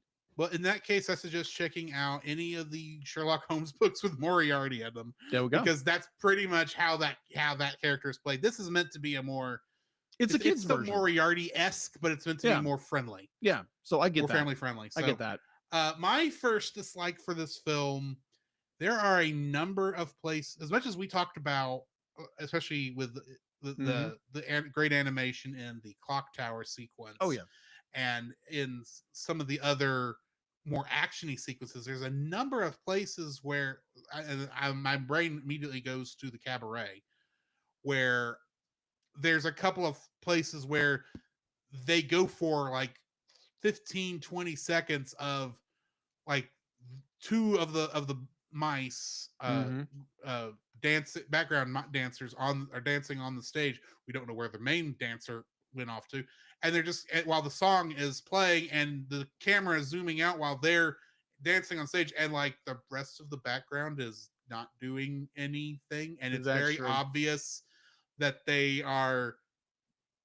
I don't know if this would have been obvious on a television screen on CRT, but I'm fairly certain I might have caught it may not have even been... it would have been harder to catch maybe on a movie screen also. Okay. Maybe. But on my HD screen, what I saw was very obvious. Oh, there's two different layers on screen right now. Okay. This is not a problem you run into a lot, where it's very obvious. Like, it's like the magic was broken for just a second. Okay, fair. And there are a number of places where the animation does break that magic from time to time. Fair. I'm not going to go so far as to call them animation errors, because I don't think that's what it was. It was just a couple of places where the polish was not applied to a good sheen, for lack of a better term. And that comes down to this was one of the last expensive hand painted films. Technically, we get one more with most of the Little Mermaid before they go to Caps, where where the coloring is done digitally and it's printed onto the film. But there's just a couple of spots where it's like, it's back when I was still living at the house, and one of my chores was mowing the lawn. Okay. Every once in a while, I'm sure this happened to you too. When you mowed the lawn, every once in a while, maybe you didn't quite hit the edge of the grass. Maybe you cut in a little too far, and there's a couple of sprigs of grass standing up. Oh yeah. And when my dad would see that, he would say, "Hey, yeah, you got a holiday over there." That's kind of what I'm thinking here. It's a holiday. It's you missed a spot. Yeah, and that's what I'm seeing. You have a blade of grass up. I'm seeing where you missed a spot. Does it matter in the grand scheme of things? Not really. Probably not. But it's like, oh, that's the spot that broke the magic. Maybe some of that is because I've watched way too many animated films. That's true. In the course of 5 years. Or the one that that comes to mind for me, that immediately comes to mind is what was it? We just talked about this a second ago. It's Oliver Company. Yeah, where the dogs disappear. Dog disappears in the background. They're running, go, boop, they're gone. I remember when I saw that, it's like, oh, there's a dislike. Yeah, there's a problem with that. But that's an artifact of the budgets were being slashed at this time. I mean, you don't see this in Black Cauldron because they were poured so much money into that in the hopes of reinvigorating the studio. Oh yeah, with this new approach to Disney films, and it didn't work. And so they're working on like slashed budgets, and they're still able to put out this amazing looking film. It's just there's a couple spots where they didn't have time or didn't have the money to go back and polish up a scene or two, and it's like, yeah, it's like that it's a thing that's noticeable. And yeah, that's my first dislike is there's just a couple of blades of grass sticking up. Gotcha. What's your second dislike? My second dislike. Okay, so again, this is more of a nitpick because we're talking about aerodynamics. So if you can, I think Drew probably figured out where I'm going. I think I know where you're going. Okay, it's one of those most unbelievable scenes. Oh yeah, exactly. So you have the scene where I want to say Moriarty, he's not Moriarty. Yeah, but it's Ratigan. Ratigan and Basil are on the clock tower, and Ratigan falls to his death, and he pulls Basil with him, and all Basil has is the back end of the what was it called? Well, it was like an airship. It was a dirigible. Yeah, dirigible. But basically, it's a little blimp. Yeah, it was a little blimp, and so it'd be like they plummet to airship. Their airship. It was an airship. So they plummet to their death. Got it from Sid. They got it from Sid. But I get that joke, even though I've never played Final Fantasy. Most Sids have the ships. So. That's true. That's true. But be like, it's okay. Everything is lost. New Year's, and here comes Basil coming up with the back end of this rotor, pedaling for dear life. And I'm like, okay, that's cool. But it wouldn't work in reality. It wouldn't work because you want to know why? Helicopters. Yeah, because that little that little propeller that is bringing him up, that he's causing to pedal for dear life. That is on a helicopter. That's designed to keep the entire helicopter from spinning with the blade staying still. Yeah, so that it will actually it's designed to work. Keep it There's nothing like that on what Basil has. So it's like you should be spinning and falling more than anything else. Yeah, Basil. exactly. I don't want that to happen, but and plus the rotation of the air is completely wrong because it's designed to cut through the air like this. Yeah, it's not designed to cut through the air like that. So it'd be like the aerodynamics and there's a lot. It's like that's very unbelievable. Very unbelievable. But again, it's a cartoon. And while I get to that, I throw that back to the actual what actually happened with Sherlock Holmes. Yeah, because in the book where he quote unquote he and Moriarty they fall down Rickenbach Falls, Mhm. and they're dead. And then all of a sudden, in the next book, Sherlock Holmes is alive with no explanation. Mhm. Here, at least, they tried to give us an explanation. Yeah, they did. How Basil survived. Yeah, whether Basil it makes sense or not I agree. is another matter. I agree. Now, if the blades had been rotated more the opposite direction, be like that'd be more plausible from a physics standpoint. But the fact to be like those are supposed to rotate in a certain direction, and now they're going up, Mhm. it's not going to work because the airflow isn't going to work like that. I Because would have. all it's going to do be like you're going Yeah. to have the air turbulence. It's just going to whip it.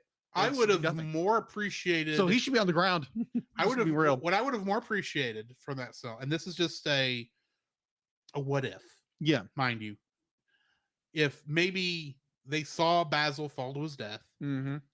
they land in front of Buckingham Palace, and they're all Yes. sad, and then Basil just walks up and says, tally ho, good chaps, how's everything going? And they go, Basil, how did you survive? Well, there was a chance thing happened by, and everything happened to work. Basically, I'm suggesting the Batman 66 way of surviving, but have it happen off screen. Yeah. And it's like, oh yeah, he survived. Why? Because he's Basil of Baker Street. Because Fair. he's Sherlock Holmes, basically. Mhm. Of course he survived. We got to make more money. We got to have sequels that we never had sequels for. But yeah, I get what you're saying. Yeah. So yeah, that was more of a nitpick because they're gonna. So- So I saw it. I guarantee Drew said like, yeah, that physics ain't gonna work that way. It's one of those things where I see it and go, that ain't gonna work, but I'll live. Mm-hmm. But here's another question I have in terms of nitpicking the physics of the Mhm. cartoon. When Radigan and all his cronies are in that dirigible, leaving Basil and Dawson tied up on the mousetrap Uh-huh. while the song's going, they're riding on that airship and they go through, they fly into a stove. The camera goes up to, pans up, and we Mhm. see them exit through a chimney. Yes. How does that work? They have no obvious vertical way of doing a vertical lift, Mm-hmm. except for however much helium is going to be in those, in the balloon part of it, and Mhm. even then, they would have floated. They'd either had to show them releasing ballast Mhm. in order for that to work, but it's the same. The ship looks the same when we see it back up again as they're heading towards Buckingham Palace. So how did it even rise in the Mhm. chimney? And B, how did it fit in the chimney pipe? That That is- chimney pipe was too small Exactly, that's for what I that thought. ship to Yeah. because it's not going to have gone into the stove and turned up, pointed itself upwards and to go up through the chimney. A, everyone would have fallen out. B, that ain't how dirigibles work. And plus, it would have lost thermodynamic lift. Yes. It'd be like, So if how they go did there, it- they're gonna drop. I get why you did it, and it's like you said, it's that campiness that you kind of just let it Oh go. yeah, it's cartoon But logic. if you're gonna bring up Mhm. his bat helicopter Yeah, made from that dirigible, I'm gonna bring the fact that dirigible is made of freaking magic. that's Because true. That's the only explanation as to how it rose up through that pipe. And if that's the case, then you have no reason. Then the Basil was able to survive his makeshift helicopter because it was made of magic too. Because obviously it had magical lifting powers. Of course, pedaling as fast as he can will cause him to rise into the air. Of course. It worked when Radigan left through the chimney pipe. Of course. And that Hush, Roy. is seen. Rentmaster activated. It's like the most unearned. Owned by Nate Marchand of the Monster Island Film Vault. For more information, please go to monsterislandfilmvault.com. Most unearned Rat Master. Oh yeah, you're not kidding. You are. Because I don't even feel that strongly about it. No. I'm just following off of yours. What's your third dislike? I really don't have one. I don't either. Okay, so Oh. ever since like we reviewed this back in September 2019. What did we rate this thing? I want to get your, because obviously you can't see it from my perspective. Right. So what do you think you rated it? I'm guessing I rated it like an 8 or a 9. Okay. You rated it an 8. An 8. You rated it 8. So 5 years on, 8. as a rewind, 8.5. 8.5. I think I like it more now. It may just be being older and a little bit more nostalgia glasses on it, because this film, to my way of thinking, it's getting better with age in many ways for me. Okay. It's like a fine wine with cheese. Right. I'm not saying there's not problems with it. We've discussed that. Yeah. But I still enjoy this film. Oh yeah. And no amount of tragicness from Roy is going to change that. I actually need to go back and listen to I believe they have also I think so. reviewed this film, and I Yeah. need to go back and find out what Roy Goob? actually rated this. I Uh have a feeling me and Paul are on the same page on this one, but probably. I have a feeling that this is not one of the few Disney films that broke through Roy's anti-Disney hate Maybe. wall. Maybe. So There were some, but I don't think this is one of them. Exactly. So going to mine, like in 5 years ago, I rated the exact same way Drew did. I rated it as an 8.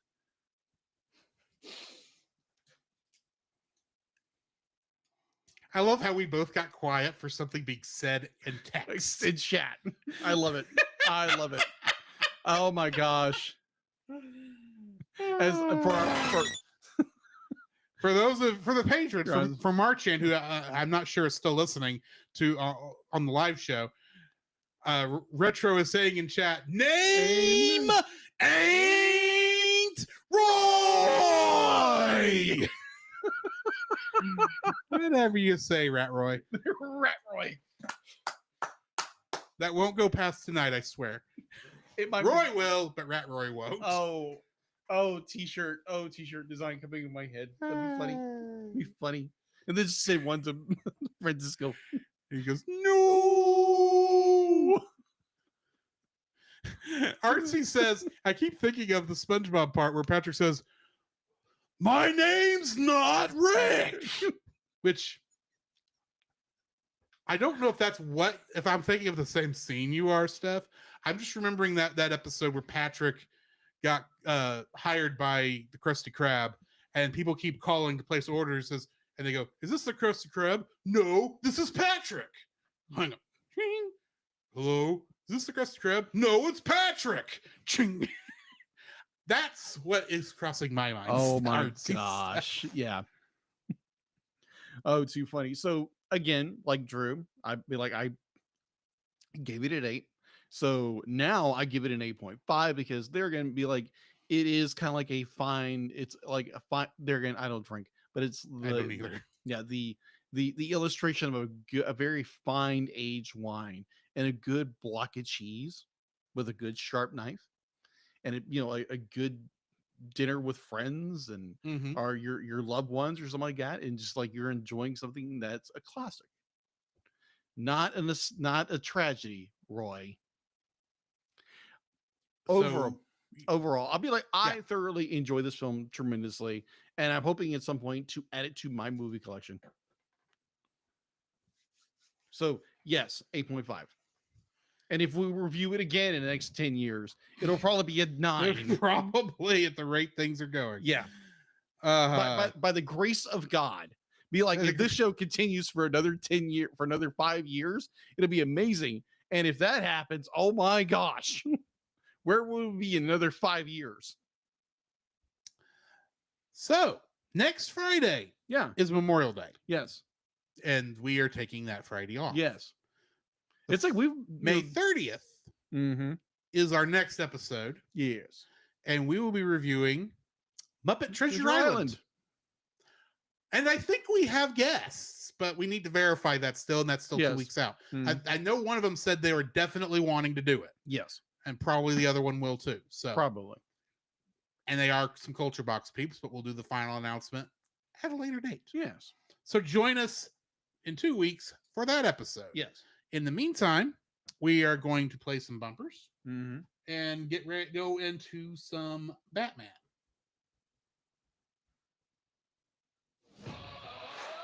This podcast is a proud member of Culture Box. Whether you enjoy geeky reviews, comedy, or original fiction, you can open up the Culture Box and find something excellent for your soul. Point your web browser to culturebox.media. Hang on. This seems appropriate. This week, we suggest checking out the Retro Rewind podcast. Every other week, join the Retro Rewind pod as they travel back 15 or more years along the entertainment space-time continuum in their mission to review movies and games, establishing what is still worth your time today. You can expect fun banter and trivial insights from Francisco, aka Roy, Paul, jpowers.com, and a rotating cast of guest hosts who are all out of time. The Cellcast would also like to thank the following patrons: Ashley and Roy Ruiz. You're welcome, Francisco, aka the Ruiz family, PaulJPowers.com, The Monster Island Film Vault, and Edwin Gonzalez. If you would like to have your name shouted out on the show, all you got to do is donate at the $1 level. If you would like to have special art from Jacob, uncut episodes, that's $5 on Patreon. And for $10, you can get us to review a film of your choice within reason. And if you so desire, you can actually also be a guest on that episode. So go donate to us on Patreon at one of those levels.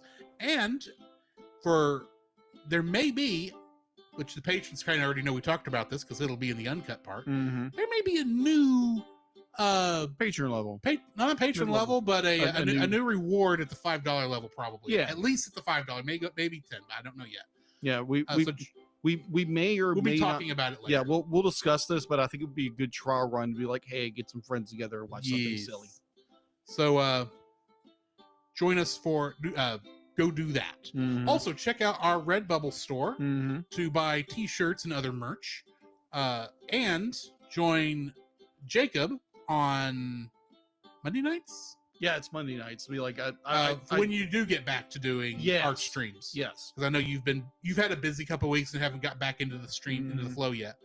But join Jacob for that, and then on Tuesday nights. On your Twitch channel, which is Like an Artist. Yeah, Like an Artist. But on the main Cellcast gaming channel, and along with the Facebook and the YouTubes, you can join me on Tuesday nights where I am playing other video games, probably some Kingdom Hearts soon. Again.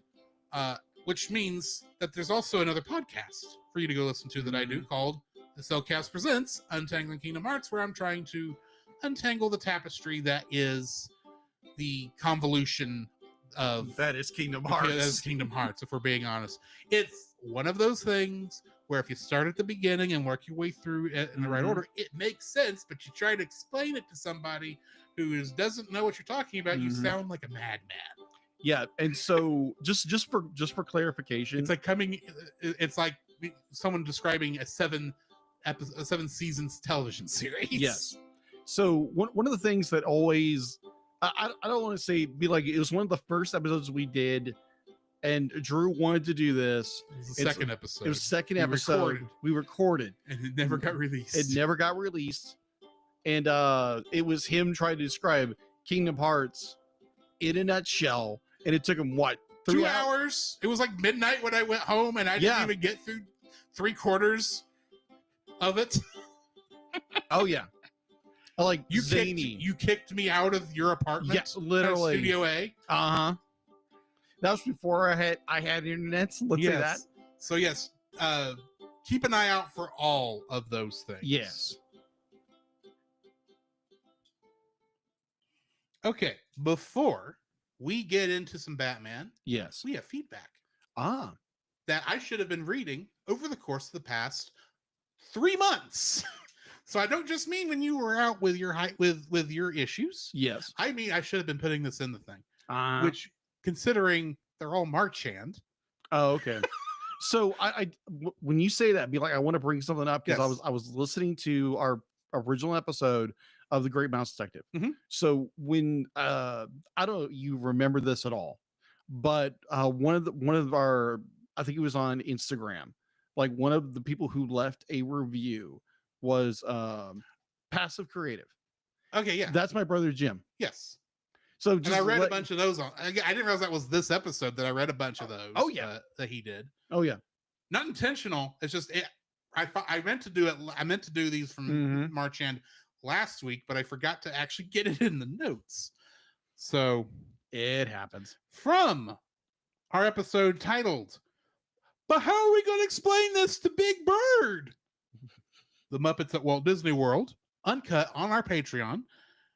Marchand says Charles Grodin was also the villain in King Kong 1976. Oh gosh. And then he says, "Blame me, I'm a frog." From our episode titled The Ogre's Butt, which was Quest for Camelot uncut. Oh my gosh. Yes. So it's a good thing you corrected yourself on the Mulan villain. Shao Kahn was from Mortal Kombat.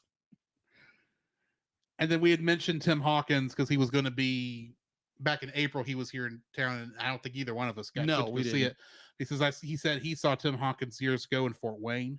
Oh, okay. From our episode titled Psychopathy, which was our review of Perfect Blue. Oh, okay. Uncut. Oh, yeah. He says that psychopathy is actually a real word. Yeah. Which I had found out while I was doing the edit.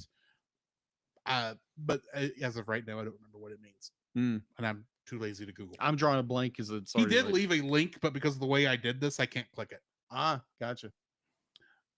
Oh my gosh. From our episode titled Utterly Ridiculous, Batman and Superman Battle of the Super Sons, we had a bit of a conversation. And this is not even the whole thing. No. I cut this in half. He says, for the record, I have touched an udder.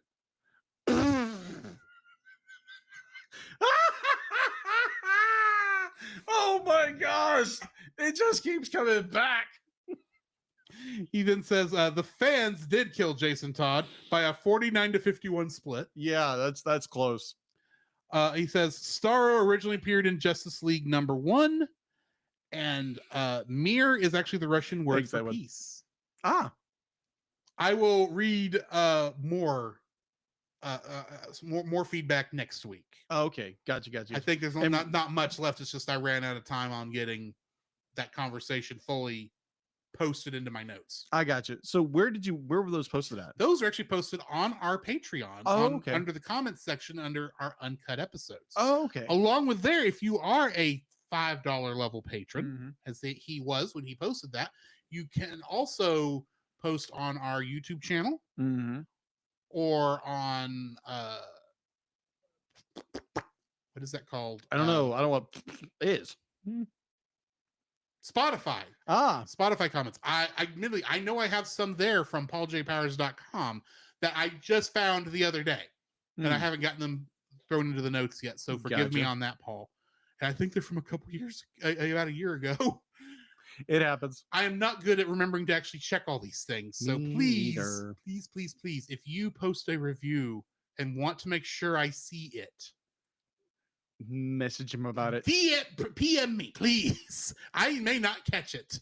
So anyway, that brings me to the end of the feedback. I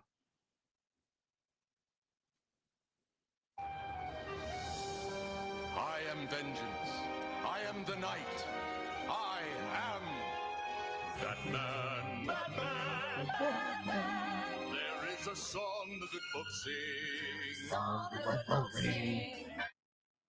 All right. Heart of Steel, parts 1 and 2. Yes, another two-parter. We review it as one episode. Oh my gosh. These first aired November 16th, 1992 and November 17th, 1992. They were both directed by Kevin Altieri and written by Bryn Stevens. Yes. In these episodes, the notorious scientist Carl Rossum has developed a massive artificial intelligence unit called Hardak, which has been programmed for the good of mankind. Yeah. Unfortunately, Hardak has interpreted this to mean that mankind must be superseded.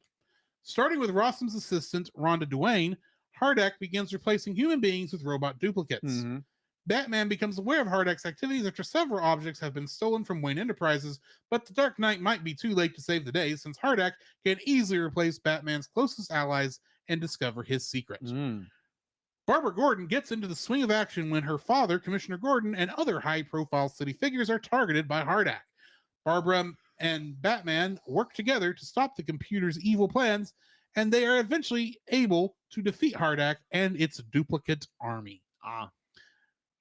New cast for this episode, we got Melissa Gilbert as Barbara Gordon, William Sanderson as Carl Rossum, Jeff Bennett as Hardak, and Leslie Eaterbrook as Randa Dwayne.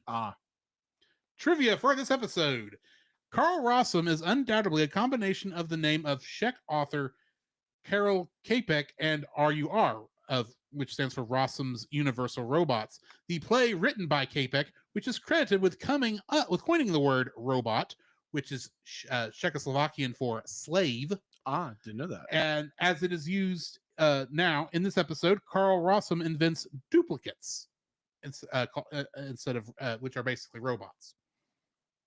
Carl Rossum, inventor of the duplicates, is voiced by William Sanderson, who played J.F. Sebastian in Blade Runner in 1982, a genetic designer behind the replicants. Okay. In that film. Gotcha. Hardak, his appearance resembles the HAL 9000 from 2001: A Space Odyssey from 1968, in that both sport one red lens through which they speak. That makes sense. The license plate on the getaway car for the first theft is RUR, which is, of course, a reference to the play by Karel Čapek. In RUR, Čapek is credited with... Oh, yeah, I already said that. Cybertron is the name of the planet the Transformers come from in the series of the same name. Gotcha. That kind of goes without saying. Yeah. Hardak appears to also be based on Skynet from the Terminator franchise. That's what I kept with thinking. Terminator 2 Judgment Day coming out 1 year before this episode. This episode shows Barbara Gordon has interest in fighting crime, foreshadowing her future role as Batgirl. And when breaking into Cybertron headquarters in search of her father, Barbara Gordon is sporting a violet-covered top. This could serve as a reference to the color of Batgirl's original costume featured in earlier Batman comics and television series. And that's what I got for the trivia. What are your thoughts on these episodes? These episodes, oh my gosh, you're just so well done, because you have the line that got me was like, let me go to my notes real fast because I wrote it down. Yeah. All right, so the quote that got me, "Will you please let go of my cape?" Because Barbara's holding on to his cape, Yes. because she wants to go with him, be like, "Will you please let go of my cape?" And this kind of a flat tone, it's like no one's ever touched my cape before. Why are you touching my cape? You don't pull on Batman's cape. That's not how the song goes. It's actually Superman, but whatever. Right. But oh my word, yeah, it was just like, this is such a, we're introduced to Barbara Gordon for the first time in the Batman animated universe, and she's fresh from college, just like Dick is. Yes. And apparently Bruce, oh my gosh, this goes anyways. Apparently Bruce and Barbara have known each other for many years, ever since she was a little kid. That makes sense to a degree. Yeah, because Commissioner Gordon and Bruce have known each other for years. But it's just like, if you go further into the comics, or it goes a little darker than we would prefer. Just a little bit. But be like, I do enjoy their little banter between each other. Be like, it's like two friends are reuniting at one time. Be like, "Hey, how you doing, kid?" Because obviously Bruce is a lot older. Yeah. But it's just more like, it's fun to see those kind of interactions with, kind of cartoons. It's really cool. So, but I enjoy it because then you're introduced to Hardak, which I think of Hordak from He-Man.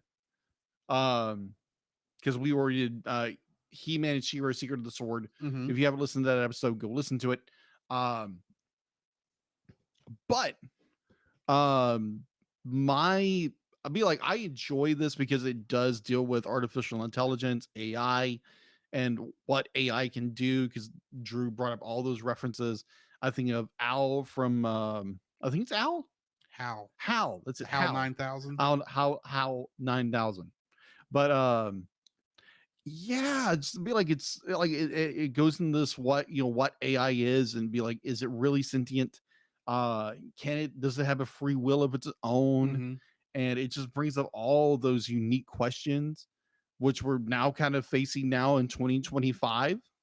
Except we are nowhere near the sophistication I agree. of the AI presented in this Oh film. yeah, I agree. Otherwise, it'd be like I think most supposed to be like we do not want Skynet needs to burn. Well, no, what I'm talking about is what they're currently calling AI right now Yeah, is very a basic, expensive.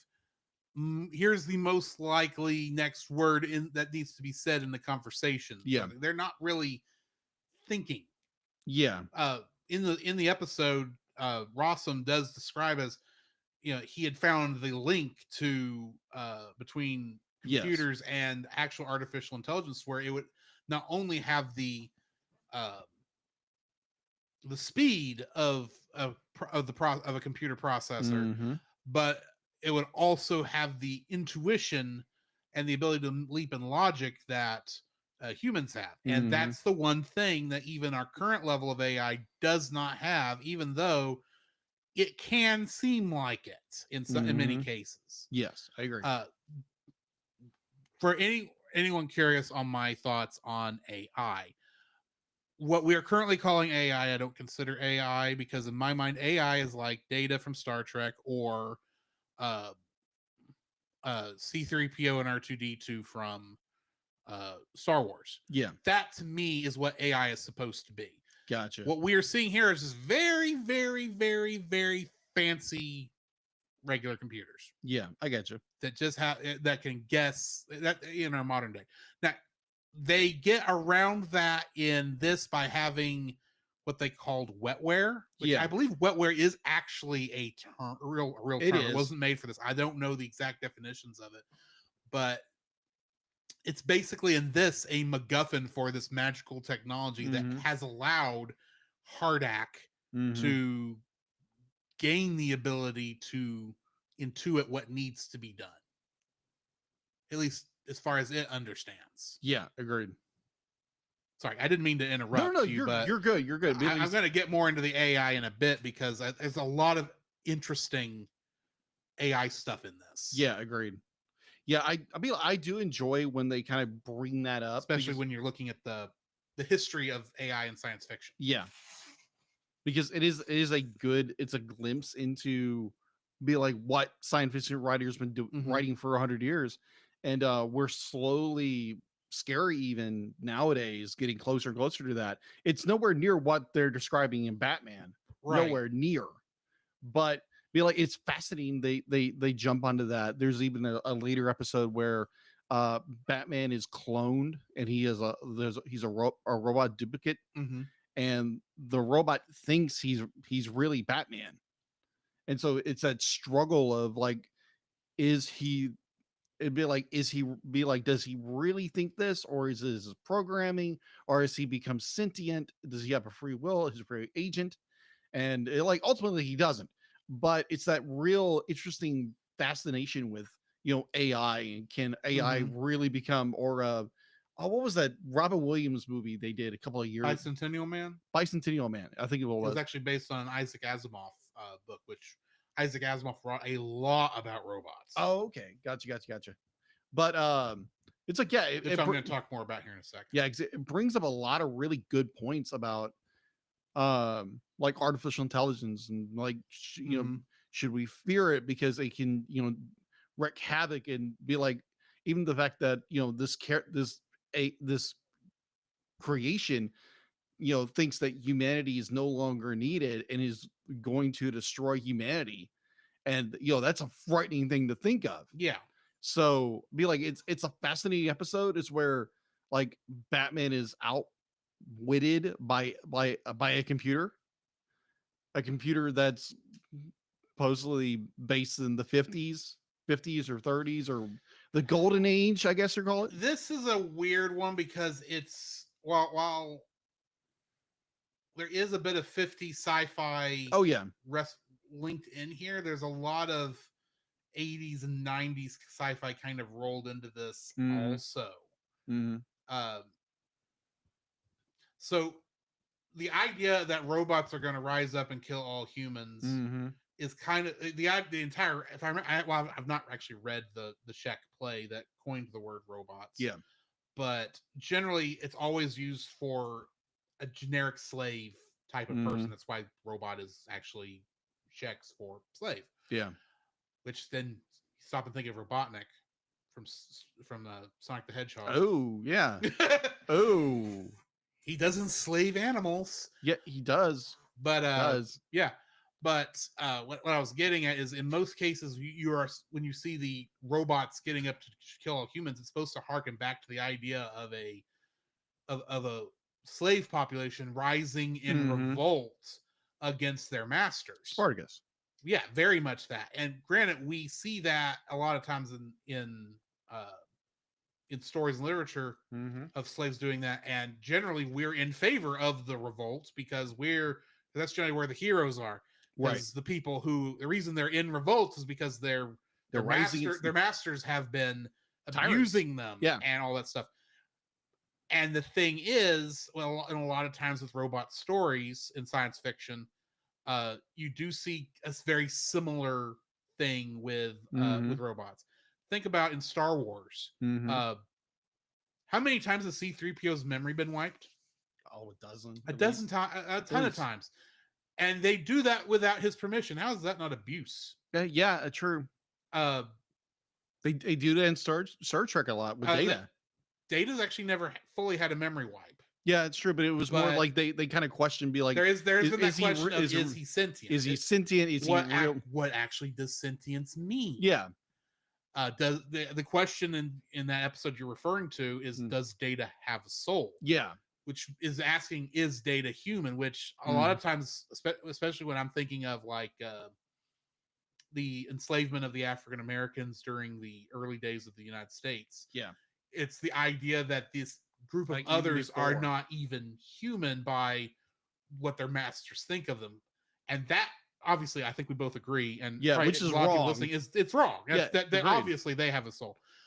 One of the things where this changes is in Isaac Asimov's books, where he includes the 3 laws of robotics that are supposedly built into, at a very base level, into every robot, to the point where you can't build a robot without it, because so much of the programming and design of robots is based on those 3 being there. And to try to create something without that you'd pretty much have to start over from scratch. I gotcha.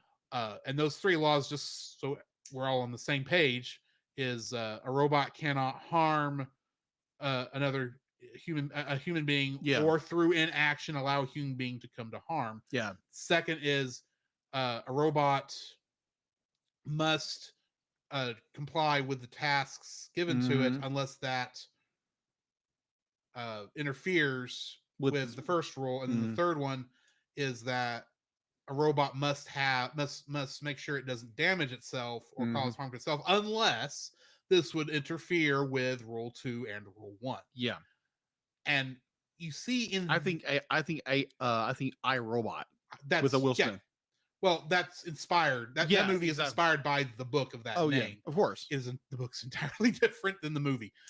But both in that movie and in the book, though, one of the ideas that comes about is the idea of a overarching supercomputer, much like Herdak. Yeah. That while it has those 3 laws built into it, also it comes to the decision that in order to fulfill what it sees as its base level programming, it has to pretty much take over the Earth. It's just in iRobot, spoiler alert, it's all done in the background, and most of humanity doesn't even realize it's happening. In this, he is literally replacing all humans with robots, because to its poor level of programming, because I don't think Rossum really programmed this thing very well. No. It thinks that somehow that's having a robot duplicate of that person is the same thing as it being that person. Yeah. Which it's not. Even this shows that it's not. So, I as you can tell, I've read a lot of science fiction books on this nature.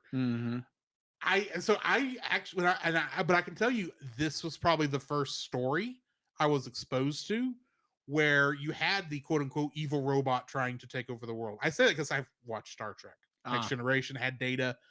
I probably had already met Data's evil twin lore, but that was only a couple episodes he would have been in. This is probably the first one. When I started this episode, Mm-hmm. and we come up to the title card, it says Heart of Steel, and you see the Hardak computer back there. I need to go, oh, I kind of remember this. Oh yeah.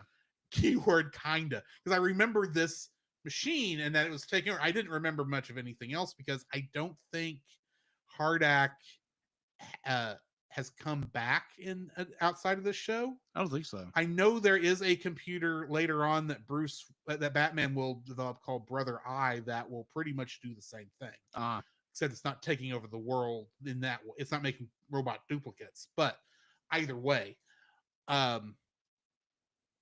this is probably what inspired me to get into that side of science fiction. Granted, I got into that much later when I first read I, Robot after seeing the movie I, Robot. But I really enjoyed the fact that this was a throwback to classic science fiction, but with a Batman twist. Mm-hmm. And then you got the fact that Barbara Gordon walks in. Mm-hmm. And I'm going, whoa, this is the introduction of Barbara Gordon in the show? Is she going to be Batgirl by the end of this? She's not. But I'm watching it going, this is probably what y'all would have preferred to have done with Robin, isn't it? Actually give a full introduction of the character in the show and then let them actually become their full counter book counterpart in a later episode. Yeah. Because I got to thinking of all the other major characters who have had introductions in the show that have been repeat characters. Exactly. Batman didn't get a origin story episode. He's gotten 5 episodes that touched on his origin, but you don't get the full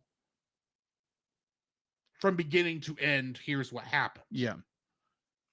You do get some of that with Two-Face because he's introduced as Harvey Dent early in the show, and actually is in like 2 episodes before you get to the episode Two-Face.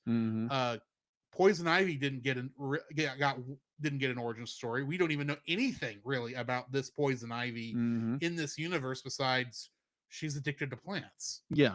That's all we really know about her. She's an extreme environmentalist. Catwoman, ironically, kind of gets a little bit more. Yeah. But and the only other person I can think of actually gets a full origin story, even though it's told in flashback villain-wise, is going to be Mr. Freeze. Yeah, that's true. Because you get Heart of Ice. And then you get Robin, who was in a bunch of episodes there for a while. Yeah, then we finally get Robin's Reckoning. Get Robin's Reckoning, which actually is a fantastic episode. It's a fantastic episode. Episodes, yes. And then while we reviewed it last week, technically it would be the next episode after this. We get Riddler's origin. And which I love. Now we're doing we've done Barbara Gordon's, which is going to be Batgirl. And I get to thinking, y'all probably wanted to do this with like all the other characters you couldn't do this with, but it didn't make sense in those episodes at the time because you were making what was basically a spinoff of, or a tie-in show to the 2 Tim Burton films. And then and you had a story editor who was more concerned with telling fables and the more you know type stories, and instead of telling good stories. And now it finally feels like they've, at this point in the writing, they've gotten full control of the show and they're doing what they want, but they are stuck with the fact that they couldn't do this before. Maybe I'm reading too much into it. I don't know, but I like the fact that Batgirl, she's not my favorite hero character in Batman's group, but I appreciate that they're giving her this, or actually going through the whole origin. I'm sitting there going, is she going to don the cape by the end of this episode? And I was like, well, it's not going to make sense now if she does it. And I was expecting, maybe Batman will acknowledge it, and the last shot of the episode will be Batman, Robin, and Batgirl swinging through the city on their things, and that's not what happens either. But I enjoyed the connection to the slow introduction of this character, to where if you don't know who Barbara Gordon is, Yeah. you don't know what's going to happen, despite the fact that she does say at the end, I actually kind of enjoyed all this. Yeah. It's like, don't say that. You're going to get roped in. Mhm. And one day you'll have a date with the Joker you will not like. Yeah, no. Not in this show, No. thankfully, but anyway, that's my thoughts on it. What are yours? Do you have any more? No, because this is just a very iconic episode. It makes you think a little bit, but Mhm. also at the same time, it's a good, oh my gosh, everybody's getting duplicated into robots, and it's just like it's so good. And you introduce Barbara, and she kind of dons a kind of a pre-Batgirl suit. Mhm. And I actually drew a picture of this. I put it on my Facebook. If you guys watched it, looked at it, be like, thank you, appreciate it. But yeah, this was a good episode. I was in the same boat with Drew, and I was like, okay, is she gonna don the cape and cowl in this one? It's like, nope. Few episodes later, but oh my, I love this. These episodes are so good, and and then you get like the Riddler, the Minotaur, the next Mhm. episode, which is really good. And then And- after that, we'll have with Muppet Treasure Island, Mhm. we will have Joker's Wild, Mm. where the Joker gets revenge on people using his intellectual property. That's what it is. Yeah. And we will get Tiger, the cat people episode. Oh yeah, because then Catwoman gets turned into a cat. Yes. I remember this. I remember watching this episode. Mhm. I remember this episode coming on all the time in Mhm. reruns when I was a kid. And every time I'd see it start, it's like, okay, I'm going to go watch something else. Because I got tired of this episode so many times as a kid. And I barely even remember what happens in this episode other than Catwoman gets turned into a cat. We'll be doing our best not to make certain jokes next week. Yeah. On that Oh my episode, gosh. Yeah. especially with our guests. yes. So Yes. join us next week for that, or in 2 weeks for that. In the meantime, this has been Drew. This is Jacob. And we'll catch you in the next frame. To follow Jacob and Drew's individual internet exploits, check out the Linktree links in the show notes. You One can day. email us One day. at thecellcastpodcast@gmail.com. Follow us on Twitter or X at @cast_cell. Follow our Facebook page, The Cellcast Podcast, and join our Facebook group, The Cell Nation, our YouTube channel, Cellcast, and our Rumble channel, The Cellcast Gaming. You can join us every Friday night at 7 p.m. Central for our live recordings of our episodes on Twitch, Facebook, YouTube, and Rumble. You can also join Drew on those same streaming channels on Tuesday nights at 8 p.m. Central for gaming streams. You can listen to our podcast on Apple Podcasts, Spotify, or anywhere else fine podcasts can be downloaded from.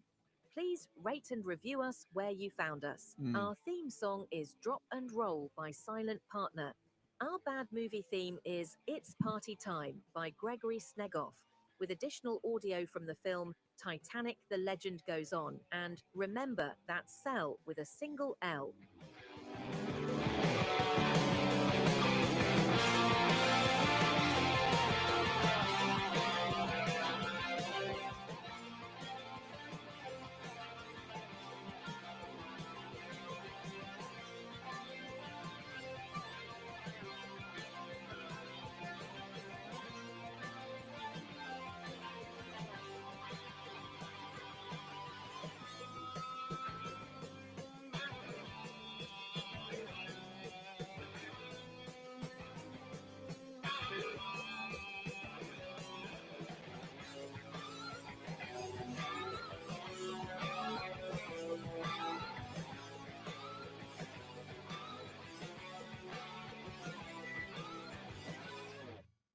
Bye, Felicia. Again. I didn't sign up for this. That's the end of the episode. Oh my gosh. It's like, yes, cop furry jokes. Yes. Yeah. Surely those won't happen. No, they won't come up at all. No. Thanks, Artsy. All right, let me see if I can find somebody for the Twitch people to Oh raid. my At the word. very least, I am seeing Char Char on. Char Char.